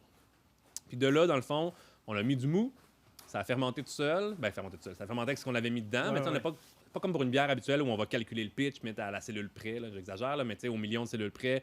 Là, ce qu'on a fait, c'est qu'on a mis des levures dans le foudre pour comme contaminer le foudre, si on veut. On a pitché du mou dedans, ça a fermenté. Puis à tous les 3, 4, 6 mois, dépendamment des rythmes où on va vider la moitié du foudre, OK. faire une bière avec, puis re-remplir. Puis on n'aurait jamais retouché ensuite la microflore, dans le fond. Fait que OK. ça refermente de façon naturelle. Ah, c'est pas de la ouais. bière spontanée parce qu'à l'origine, on a choisi ce qu'on mettait dedans. Ouais. Mais par la suite, c'est un cycle naturel de fermentation, dans le fond, où il y a toujours un peu comme un bouillon maître là, en Chine ou autre, un mollet mexicain, là, toujours un fond de la batch précédente qui va rester pour, on espère, le reste de l'avenir, Ouais. dans le fond. Ouais. Donc, c'est l'idée, super c'est ça. intéressant, L'horizon des ouais. événements. Ce point-là, c'est quoi? C'est du moment où on a mis les bactéries, c'est du moment où le foudre est arrivé ici, c'est du moment où on a mis le mou dans le foudre. Tu sais, il y a un point d'origine, puis de là, tout le reste part. Voilà. Fait que cette bière-là, dans le fond, a servi à faire des déclinaisons avec myriades de fruits différents. Fraises, Voilà. rhubarbe, framboise, griotte, poire, argousse. On a fait à l'érable, on en fait en ce moment Ouais. avec du miel, puis toutes sortes d'autres trucs. Fait que vraiment, comme on sert de cette base-là comme bière pour mettre en valeur des fruits Ouais. du coin, dans le fond. Qui était quand même, somme toute, intéressante à différents niveaux. Je pense qu'il y a seulement à l'érable que j'ai pas goûté. Ouais, c'est tout nouveau. Elle vient juste Celle-là, de elle est de sortir. base. Celle-là, c'est la version naturelle, dans le fond. Je pense que c'est la première que j'ai goûtée, ça se peut-tu? Probablement, ça se peut, parce que Elle celle qui a est sortie sorti dans les avant premiers. la fraise et rhubarbe. là. Oui, évidemment, Ouais, parce voilà, que les fraises c'est et ça. la rhubarbe doivent vieillir un petit peu. Donc voilà, c'est ça. Ça, c'est le nouveau lot, par exemple. Fait que c'est pas la même génération. Fait qu'on est rendu comme une couche plus loin dans le travail des micro-organismes. Ouais. Puis est-ce que ça Euh, change? Ben, ça évolue Ça- avec le temps, on dirait. Il y a comme des cycles, on dirait qu'en hiver, Merci. la bière devient un peu plus sûre. En été, elle fermente un peu plus vite. Fait que l'acidité peut-être se développe Ok. un peu moins. Oublie pas le technicien. Exactement. Fait que c'est une bière qu'on. Tu sais, on s'est un peu inspiré là-dedans des bières spontanées qui se font en Belgique, entre autres. Ouais. On a utilisé du houblon suranné. Ça sonne drôle pour les gens, là, c'est que c'est une technique qui est utilisée dans les bières style lambic en Belgique. C'est de prendre, dans le fond, du houblon qui est carrément passé date. Là. Très, très vieux houblon qui sent les pieds puis le fromage un peu. Là. Ouais. Puis de mettre ça dans la bière, dans le fond. Il y a encore des propriétés de conservation, dans le fond. C'est encore le houblon remplit encore ses fonctions de conservation, mais plus des fonctions d'amertume ou autre, dans le fond. Et puis, ce que ça fait, la bière, nécessairement, sent pas non plus les pieds. L'idée, c'est que les bactéries et les levures qui sont présentes dans le foudre récupèrent ces molécules-là aromatiques, qui sont dans le fond les acides alpha. On va un petit cours technique, là, Ouais, vas-y, technique, un peu ouais. scientifique. Vas-y. Fait que les acides alpha, Il m'a ce perdu sont tantôt, là, mais ouais. Ok, vas-y. c'est des particules, dans le fond, de la résine du houblon, qui sont les molécules amérisantes, dans le fond, avec les différents acides alpha. Et puis, une fois qu'ils sont déconstruits avec le temps, l'oxydation, là, le temps finit par briser ces acides alpha-là. Puis ce qui se libère, ce sont des acides butyriques, acides isovalériques, etc., qui sont des acides qui puent, tu sais. Qui sont Ouais. les pieds, le fromage, Voilà. le vomi, whatever. Trouve le qualificatif qui pue de ton goût. Et puis, dans le fond, ces acides-là, une fois que les levures tombent dedans, ben, ils s'en servent puis les combinent avec un alcool pour faire ce qu'on appelle des esters. Les esters, c'est des molécules aromatiques très parfumées, très volatiles, qui peuvent sentir souvent les fruits, les bonbons sûrs, les poires, l'ananas. Donc, chaque ester a un peu son range de saveurs, si on veut. La fameuse banane là, dans la levure de blanche, ben, c'est ça, c'est un ester, dans le fond. OK. Puis, ces esters-là qui sont développés à partir de ces acides-là, donc, ça part d'un houblon qui sent vraiment pas bon. Puis, le travail, la magie des levures là, dans le foudre, qui pue, finalement. qui utilisent tout ça pour faire de quoi de sublime avec. Ouais. Fait que c'est un peu le cycle magique, là, le bout où, quand tu comprends pas la science derrière, tu te dis, mais comment ça se peut Ouais, qu'un mou qui sent aussi pas bon puisse, au bout du compte, goûter ça, tu sais. c'est ça. Faut que tu continues, faut persévérer. Faut dépasser l'étape l'étape où ce que ça pue. Ça prend plusieurs mois, dans le fond. Ouais. Fait que là, on est rendu là dans Mais cette c'est bière-là. super intéressant, juste au nez. Il me semble que je sens plus de complexité que la première batch. Justement, tu sais, là, c'est sûr que c'est mon souvenir, puis bon, Mhm. c'est pas toujours très clair tout ça, mais Mais c'est l'idée, c'est un produit qui va évoluer dans le temps, tu sais, d'un lot à l'autre. Il va toujours avoir des molécules qui datent du premier lot, dans le fond. Fait que plus on va aller dans le temps, plus il va y avoir une partie de la bière qui est vieille, dans le fond. ouais. Euh, donc voilà, ça se complexifie avec le temps. Encore une base multigrain, là, on met là-dedans de l'épaule, du blé, du seigle, puis de l'orge. Et puis, c'est ça. Ça reste relativement simple là, comme mélange de céréales, mais l'idée, c'est vraiment de faire shiner le microflore du foudre. C'est vraiment de Voilà. donner toute la place et les outils qu'il faut à ces microbes-là pour s'exprimer, dans le fond.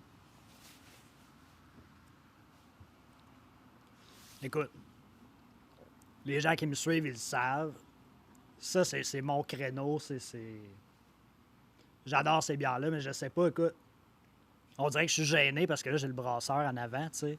Mais clairement, il y a quelque chose qui rappelle un cidre un peu là-dedans, non? Ouais, ça peut être là. Il y a plus d'acidité dans le fond. Il y a le bois. Il y a un côté comme tannique qui peut venir des fois de la pleure de pomme dans le cidre. Ouais. Le tanin qui vient un peu comme du bois, puis tout ça. Mm. Ouais, peut-être Super certains cidres bruts aussi, là, où tu as des levures naturelles, dans le fond, qui peuvent être parfois du même genre de levure que nous, on a là-dedans. Là. Fait que c'est ça, dans le fond, Super intéressant, ça. on appelle pas ça de la bière spontanée, là, parce qu'on choquerait les gens qui se sont payés un cool chip, là, mais, Voilà. mais tu sais, dans le temps, d'une certaine manière, on va arriver pas mal à un résultat qui peut être équivalent dans la mesure où tu sais, la vraie magie se passe dans le bois. Là, on s'entend que, oui, dans l'air, il y a quelque chose, puis oui, il y a quelque chose d'unique à chacun. Ouais. Les gens qui ont des cool chips, j'ai apprécié la démarche, puis je trouve vraiment hot de dire qu'il y a quelque chose d'unique là-dedans que tu peux pas reproduire d'une fois à l'autre. Nous, l'environnement est beaucoup plus contrôlé, c'est certain, mais au final, tu sais, la magie, ça se passe dans le bois. C'est là Mais les vraiment barriques ont quelque chose d'unique aussi, là, nécessairement. Ouais, c'est ça, exact. Mais tu sais, dans le fond, la plupart des, mettons, on regarde les lambics en Belgique, pour donner l'exemple, la majorité des levures sauvages, des bactéries, ils viennent de l'air, ils viennent de l'environnement tu sais, naturel de ces régions-là, de Bruxelles, puis tout ça, tu sais. Mais avec le temps, ils viennent peut-être de l'air, mais ils se sont accumulés dans le bois. Fait que, tu sais, maintenant, est-ce que l'air actuel à Bruxelles reproduit exactement le même genre de levure qu'il y avait il y a 100 ou 150 ans? OK. J'en doute, tu sais. Mais au moins, dans le bois, ces levures-là se sont accumulées, puis maintenant, c'est... Le spontané de l'origine est rendu maintenant pérenne. Il est pris dans le bois, puis il va produire cette... c'est un peu cette idée-là qu'on voulait, nous autres. On voulait pas commencer à passer des années à trouver la bonne levure dans l'air ici à Cookshire. On sait jamais. Il y a des fermiers qui épandent du purin pas loin. Là. C'est pas ça qu'on veut dans notre bière non plus. Là. Au-delà de ça, il y a des saisons pour ça. Fait qu'il y a des moments dans l'année où on aurait peut-être pu le faire. Mais l'idée, c'était vraiment plutôt de se dire, on va choisir des levures qu'on trouve qui fonctionnent bien. On va les mettre ensemble, puis après ça, advienne que pourra. Fait qu'il y a sûr que le geste au départ. Fait que c'est pas de la bière spontanée, mais comment est-ce qu'on appelle ça maintenant? La bière, je sais pas, j'appelle ça fermentation naturelle, dans le sens où après ça, ça continue par soi-même, puis voilà. T'as une livraison de quelque chose qui arrive, je pense. Il y a sûrement des canettes. Des canettes, toujours des canettes. Ouais, ils livrent ça dans des canettes ici. Puis ça, c'est niaiseux, mais ben, c'est niaiseux, je sais pas, mais la canette, tu sais, en termes d'espace... T'sais, est-ce que tu pourrais te permettre, avec l'espace que tu as, de faire que de la bouteille, mettons? On jase, là. Non, parce que nos bouteilles, dans le fond, c'est ça dépend si on faisait les mêmes bières en canette qu'on les mettait en bouteille à la place, peut-être. Mais tout un aspect là-dedans, une question aussi d'équipement, une question de marché. Il y a beaucoup de points de vente maintenant qui ne veulent pas gérer autant de bouteilles. Fait que, on gère, nous, les bouteilles. Sûr que si on avait ramassé on ramasse les bouteilles vides à la fin, là, c'est certain. Les gens nous les rapportent ou on les ramasse dans les dépanneurs quand on repasse. Mais ce qui est le fun de cette bouteille-là, c'est aussi que c'est une bouteille qui est consigne. C'est une consigne privée, dans le fond. C'est un contenant qui est reconnu par ce Québec comme un contenant à réutilisation multiple. Fait qu'on est de nombreuses brasseries à utiliser ce modèle-là précisément. Ouais. Ce qui fait en sorte que le système de ramassage, le système de consigne puis de lavage est en branle, tu sais. Puis on travaille fort, je siège aussi le comité aviseur, dans le fond, qui est un comité qui va superviser le travail, dans le fond, là, qui entoure cette bouteille-là, justement, s'assurer que les gens payent leur part, puis que tout est bien réparti, puis tout ça. Puis c'est ça, c'est quand même vraiment intéressant de voir ça. Il y a des brasseries qui misent que sur la bouteille. Ouais, nous, dans le absolument. fond, on a pris cette bouteille-là pour certains produits parce qu'on trouvait que ces produits-là méritaient, dans le fond, d'avoir un contenant qui était un peu plus valorisant. Malgré tout, la canette, ça reste pas si glamour. C'est bien cool pour des bières, c'est cool pour des bières de tous les jours. Tu peux l'amener en canot, tu peux l'amener au top d'une montagne facilement. C'est le fun dans un barbecue, ça se boit bien, puis tout ça. Mais on dirait qu'il y a encore, malgré tout, dans l'esprit des gens, la bouteille a comme un statut supérieur. T'sais. Définitivement. Puis je regarde le Grand Cru qui est devant nous. Je prends la même chose, même étiquette, même bière, même affaire, tu me la mets en canette. Psychologiquement, je vais être moins porté d'y aller. Ben c'est ça, on dirait qu'une canette, ça s'offre. C'est gênant d'offrir une canette en cadeau encore. T'sais, malgré que moi, si quelqu'un m'offre une canette, je vois c'est quoi le nom du produit ouais, dessus, ça je vais dépend, être vraiment content. Ouais, c'est pas gênant. Ouais. Non, mais c'est pas que c'est gênant, mais comment je veux dire, si tu veux offrir un cadeau d'hôte à ta tante, là, mettons, tu ramènes une belle bouteille, on dirait que ça frappe l'imaginaire, ça se met bien sur une table. Il y a bien des restos qui sont comme moi, une belle bouteille sur la table, ça marche. Ouais. La canette, c'est comme... On est une game de baseball, là? Tu vas-tu manger des hot dogs? C'est comme. Il y a encore malheureusement encore un 4 packs avec des roteux. C'est ça, exact. Puis comme dans n'importe quelle industrie, le marketing est quand même encore là très dominant. Puis, absolument. Fait qu'en fond, on a comme un peu deux catégories de produits. Ceux qu'on met en bouteille. En général, c'est tout ce qui est bretté. Tout ce qui est levure sauvage ou autre, ça s'en va en bouteille automatiquement. Puis en canette, ben, c'est ça, c'est nos bières, dans le fond, qu'on espère vont se boire rapidement. Puis voilà, ouais. Ça, ben écoute, je sais pas, on est-tu rendu? J'ai encore celle-là. Ouais, non, on a le goût d'y goûter, hein? Ben écoute, l'idée de faire des petits verres, on peut en goûter plusieurs. Je pense qu'on va finir avec celle-là même. Exact. Puis dans le fond, c'est ça. Comme tu disais pour l'espace, encore là, on pourrait pas parce que on fait une refermentation en bouteille, ça nous prendrait un entrepôt d'1 kilomètre pour refermenter toutes nos bouteilles avant de les envoyer sur le marché. Fait que l'idée, c'est comme on se dit, c'est des produits dans lesquels on met plus d'énergie, plus d'amour, on met plus de temps, puis comme ça se reflète aussi dans le produit à la fin. Là, voilà, puis on aime ça, puis pour moi, ça a vraiment ça a un aspect de dégustation. J'aime ça. Puis moi, à la maison, bon, Scoop, je partage tout avec Marie, qui est ma partenaire de toujours, mais d'avoir ces bouteilles-là, toujours 2 verres, tout le temps. Tout est à partager, puis on split, puis on les déguste, puis en les partageant, ben peut-être que des fois, on en déguste plus, parce qu'on peut goûter à plus de choses, puis... Fait que non, c'est un format pour moi qui est intéressant, qui amène le partage aussi, qui fait partie de vos valeurs aussi, puis qui fait partie des miennes. Puis j'ai pas envie de boire tout seul. Moi, j'ai envie de partager, puis de découvrir, puis d'échanger avec les gens sur ce que j'ai découvert. On a assez hâte, justement, que les consignes sanitaires, d'abord, de ne plus utiliser ce mot-là, mais deuxièmement, d'être capable de pouvoir faire des dégustations, justement. Tu sais, un cercle de dégustation, tu as 4, 5, 6 invités, tout le monde amène une bière ou deux. Fait que tu peux goûter à 6, 7, 8, 10 bières dans la soirée avec des petits verres raisonnables, puis tu finis ta soirée debout, là, tu sais. Puis être capable quand même d'avoir goûté un paquet de trucs que tu ferais pas tout seul, tu sais. Ouais. On en parlait tantôt, tu sais, des bières en Magnum ou en 750 ml, c'est super cool, c'est super beau, puis on dirait que c'est comme un beau cadeau. Tu as le goût de t'offrir ça toi-même, tu sais. Mais c'est pas une bière que tu vas penser à ouvrir nécessairement tous les soirs, là, tu sais. Ben, c'est ça. Nous, notre métier, ça reste quand même de vendre de la bière. Fait que le but, c'est qu'on en vende aussi. Effectivement. On veut pas juste que ça s'accumule chez les gens. Faut que tu manges aussi, là. Hein? Ouais, c'est ça, exact. Là, je veux pas, là. Ouais. Non, puis des 750, ben c'est ça. Je regarde le walk-in à la maison, il me semble qu'il y a une coupe de bouteilles qui sont dans le coin, puis... Ben c'est ça, c'est comme quand tu dis, on dirait que ça donne le goût de la boire. l'occasion, on dirait. Comme tu dis, quand est-ce que je vais l'ouvrir, celle-là? T'sais. Ouais. Ben écoute. Fait que voilà, le format 500 ml a ça d'intéressant. En tout cas, pour vous autres, on a le goût de les ouvrir peut-être plus rapidement, fait que on en boit plus. Cette bière de foudre est hallucinante. La prochaine qu'on va goûter... Qui est honnêtement, c'est pas parce que t'es là, tu sais, mais clairement un de mes gros coups de cœur dans les derniers... c'est sorti quand, ça? T'as des fêtes, peut-être? Non, après? Après, ça fait pas si longtemps. Bref, on va dire gros coup de cœur dans les derniers 6 mois. Peux-tu prendre un temps mort? Ouais.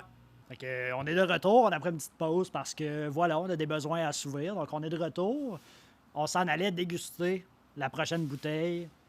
Produit d'exception, définitivement. Donc voilà, ça, parle-nous-en. c'est un produit dont je suis vraiment fier, dans le fond. Un peu l'aboutissement de notre démarche, d'une certaine façon. Ouais. Équation du temps, dans le fond, c'est une bière qu'on a fait. À l'époque, mes partners sont des anciens propriétaires du Bokeh Bière à Sherbrooke. Ah ben, gadon. Ah ben oui. Puis à l'époque, ils faisaient une bière qui s'appelait Rouge des Cantons. Ils le gardent, c'est une 750 ml, une genre de Rouge des Flandres, dans le fond. Super bonne, primée, puis tout ça.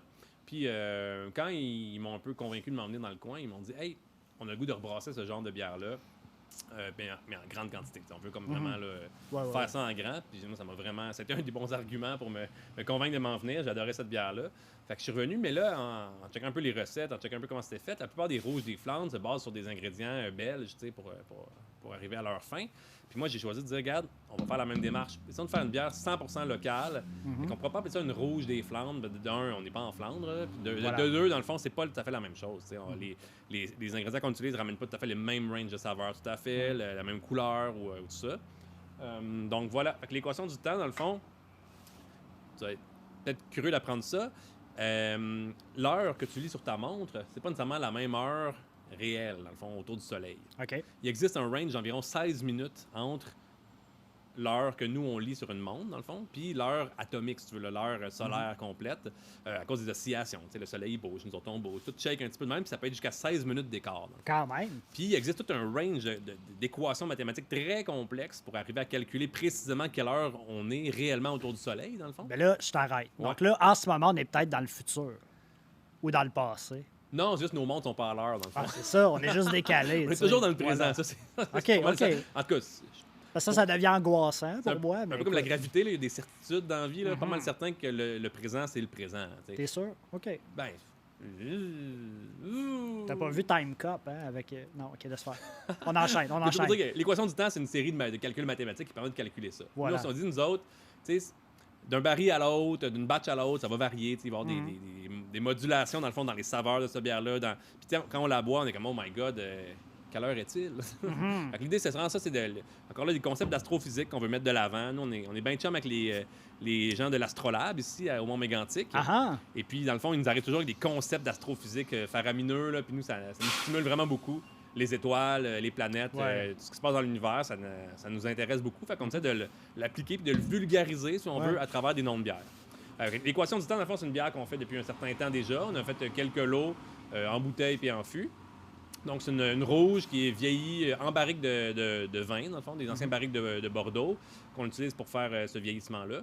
Et puis, dans cette version-là particulière, ce qu'on a fait, c'est qu'on a fait un assemblage de différentes barriques. Puis on a pris cet assemblage-là qu'on a fait vieillir une deuxième fois dans des barils de vin rouge qui avaient contenu du bourbon à l'origine. C'est un vignoble chaboté à Hemingford qui font ça s'appelle le rouge bourbon. C'est du vin rouge vieilli en fût de bourbon. On a récupéré dans le fond le fût de bourbon qui avait du vin rouge pour faire de la bière. C'est de la bière vieillie en fût de vin rouge de fût de bourbon. Grosso modo.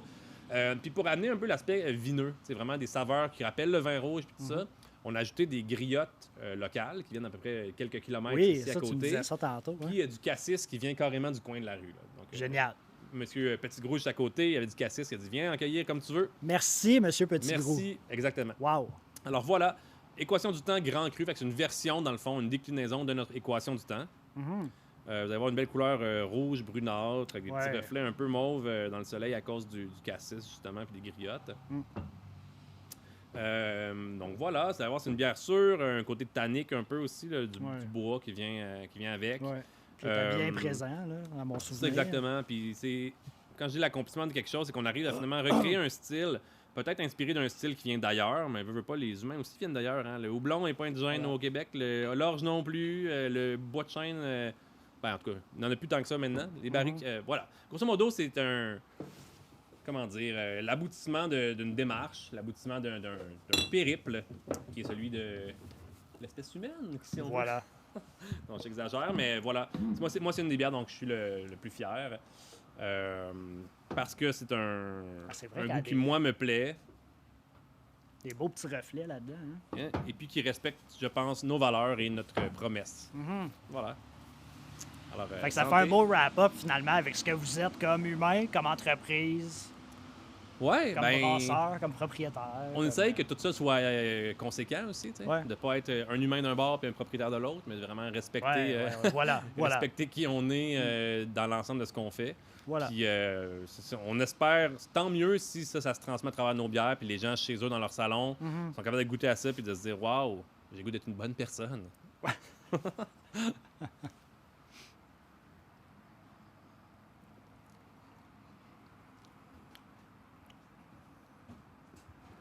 Wow.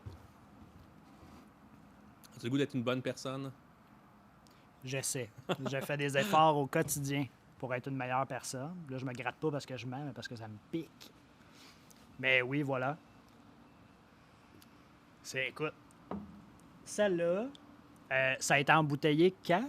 C'est-tu la même batch que il y a 3 mois, mettons? Ben, l'équation grand cru n'a juste eu une batch. OK. Fait que l'équation du temps grand cru, c'est celle-là. Probablement qu'on essaie de la reproduire dans le futur. Peut-être à l'automne prochain ou quand les fruits seront mûrs et que les barriques seront vides, on pourra les remplir avec un nouveau lot, dans le fond.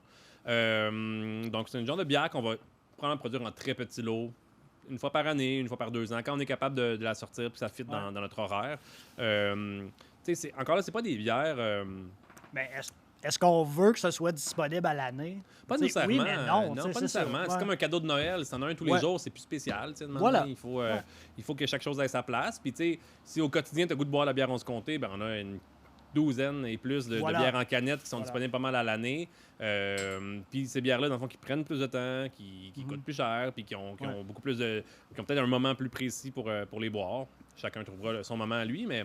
Voilà, puis ça nous appartient comme consommateurs, mais tu sais, comme je disais tantôt, pour moi, ça représente le partage. Tu sais, il y a quelque chose de le fun dans cette bière-là, une complexité. J'ai envie de la déguster puis d'en jaser, tu sais, puis de Ouais, c'est ça, passer exact. un bon Puis, tu sais, moment. même ça puis, avec un bon repas, tu sais, les accords bière et mets, clairement. tu sais, c'est un truc qu'on voit de plus en plus, puis que Uh-huh. je trouve dont on ne parle peut-être pas assez, nous, mais aussi en général dans l'industrie agroalimentaire ou à l'heure de la gastronomie, des bonnes bières sur des tables de grands restaurants, j'ai hâte de voir ça plus. Tu sais. Ouais. On l'a vu un peu, on l'a vu dans Ça des commence, moments comme, ça. tu sais, la semaine pendant le mondial de la bière, il y a une semaine où les grands restaurateurs de Montréal vont mettre des bières sur leur menu, puis c'est comme Ouais. cuisiner avec de la bière, ou tu sais, comme, on le voit un peu, mais j'ai hâte que ce soit comme acquis, tu sais. Ouais, effectivement. Puis je trouve ça dommage, à la limite, pour vous et pour tout le monde. Autant pour le consommateur que le restaurateur, que vous comme brasseur, de dire, mais que tu sois en gastronomie ou pas, je veux dire, on a une table dans la région, comment ça se fait que tu ne sers pas des bières ou des vins de la région, tu sais. Ouais, C'est ouais. correct d'avoir des trucs importés aussi, puis d'avoir une offre, mais je comprends pas que je vais dans un resto, là, j'ai pas d'exemple, puis c'est pas important, tu sais, mais de dire, je vais manger un souper gastronomique, je suis pas capable d'avoir quelque chose de local, tu sais. Ouais, mais en même temps, ça, Qui est bien fait, puis- C'est comme dans la bière. Il y en a qui font faire des IPA 100% produits importés, puis c'est correct aussi dans le Ben mesure oui.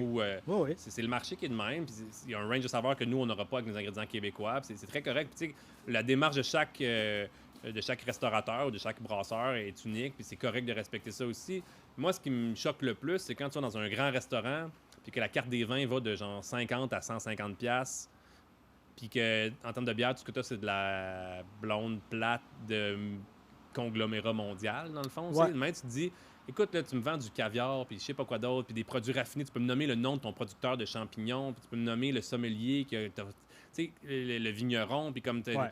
Tu sais, tout est dans le détail, fin détail, tout est réfléchi. Puis quand tu arrives à la bière, c'est comme, voilà un 7-Up, tu sais. Ouais. On peut-tu Ouais. valoriser un peu plus la bière que ça, tu sais, comme la bière, c'est pas juste un rince gosier, là, tu sais, il y a quelque chose là-dedans, puis moi, c'est ça qui me choque le plus, alors ça, que ce soit local ou pas, tu aurais un grand restaurant qui aurait full de bière importée sur son menu, puis qui ferait des pairings de la bière importée, je serais pas choqué de ça, tu sais. Mais c'est son créneau à lui, Son c'est créneau à c'est lui, moi, ce correct. qui me choque le plus, c'est cette espèce de manque de respect ou manque de valorisation de la bière, dans le fond, alors qu'on voit l'industrie actuelle au Québec est florissante, puis Ouais. des saveurs, puis des ranges de textures ou de saveurs, il y en a là, comme pour tous les goûts, pour tous les accords, aussi bien plus que le vin, tu sais, d'une certaine façon. C'est ça, c'est ça qui me choque, moi, que... Après ça, tant mieux si le monde, en plus, a un aspect local, puis achète des Ouais. bières locales, et achète des bières faites d'ingrédients locaux, tu sais. Je salue la démarche si les gens le font. Mais ouais, voilà. Je pense qu'il est temps que la bière soit vue comme un mets gastronomique. Et puis Définitivement. cette bière-là, c'est justement c'est un peu un des objectifs de cette bière-là. Puis je pense qu'elle remplit cette promesse-là aussi. Dans le fond. Puis je veux dire, quelqu'un qui est amateur de vin rouge et qui boit pas de bière, je serais curieux, moi, de se faire goûter Ouais. puis de l'essayer. Puis de...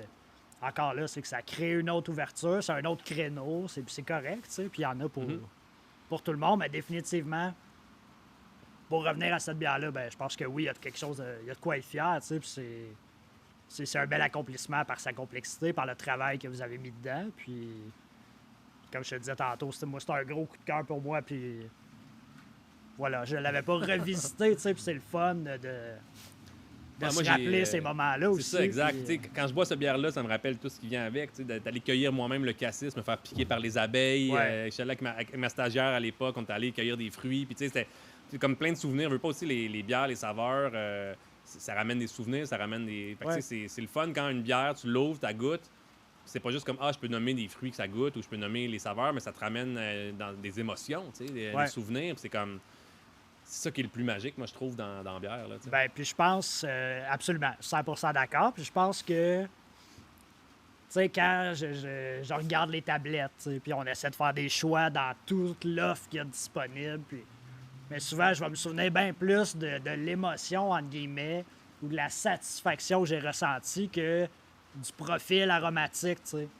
Fait que c'est beaucoup plus dans j'ai passé un bon moment avec telle personne en buvant telle bière parce qu'elle était rafraîchissante, parce qu'elle avait une complexité, parce que peu importe les raisons, tu sais, mais après ça, je pense que l'émotion, conjointement avec les valeurs, puis tout ça, en tout cas pour moi, c'est ce qui fait que je reviens à des micros, tu sais, d'une fois à l'autre, puis comme tu disais, tu sais, faut faire des choix, on peut pas tout goûter, tu sais, même comme groupie, puis tout ça, je veux dire, je veux bien essayer de renouveler puis de découvrir des trucs, mais à un moment donné, il faut se limiter, il faut faire des choix, tu sais.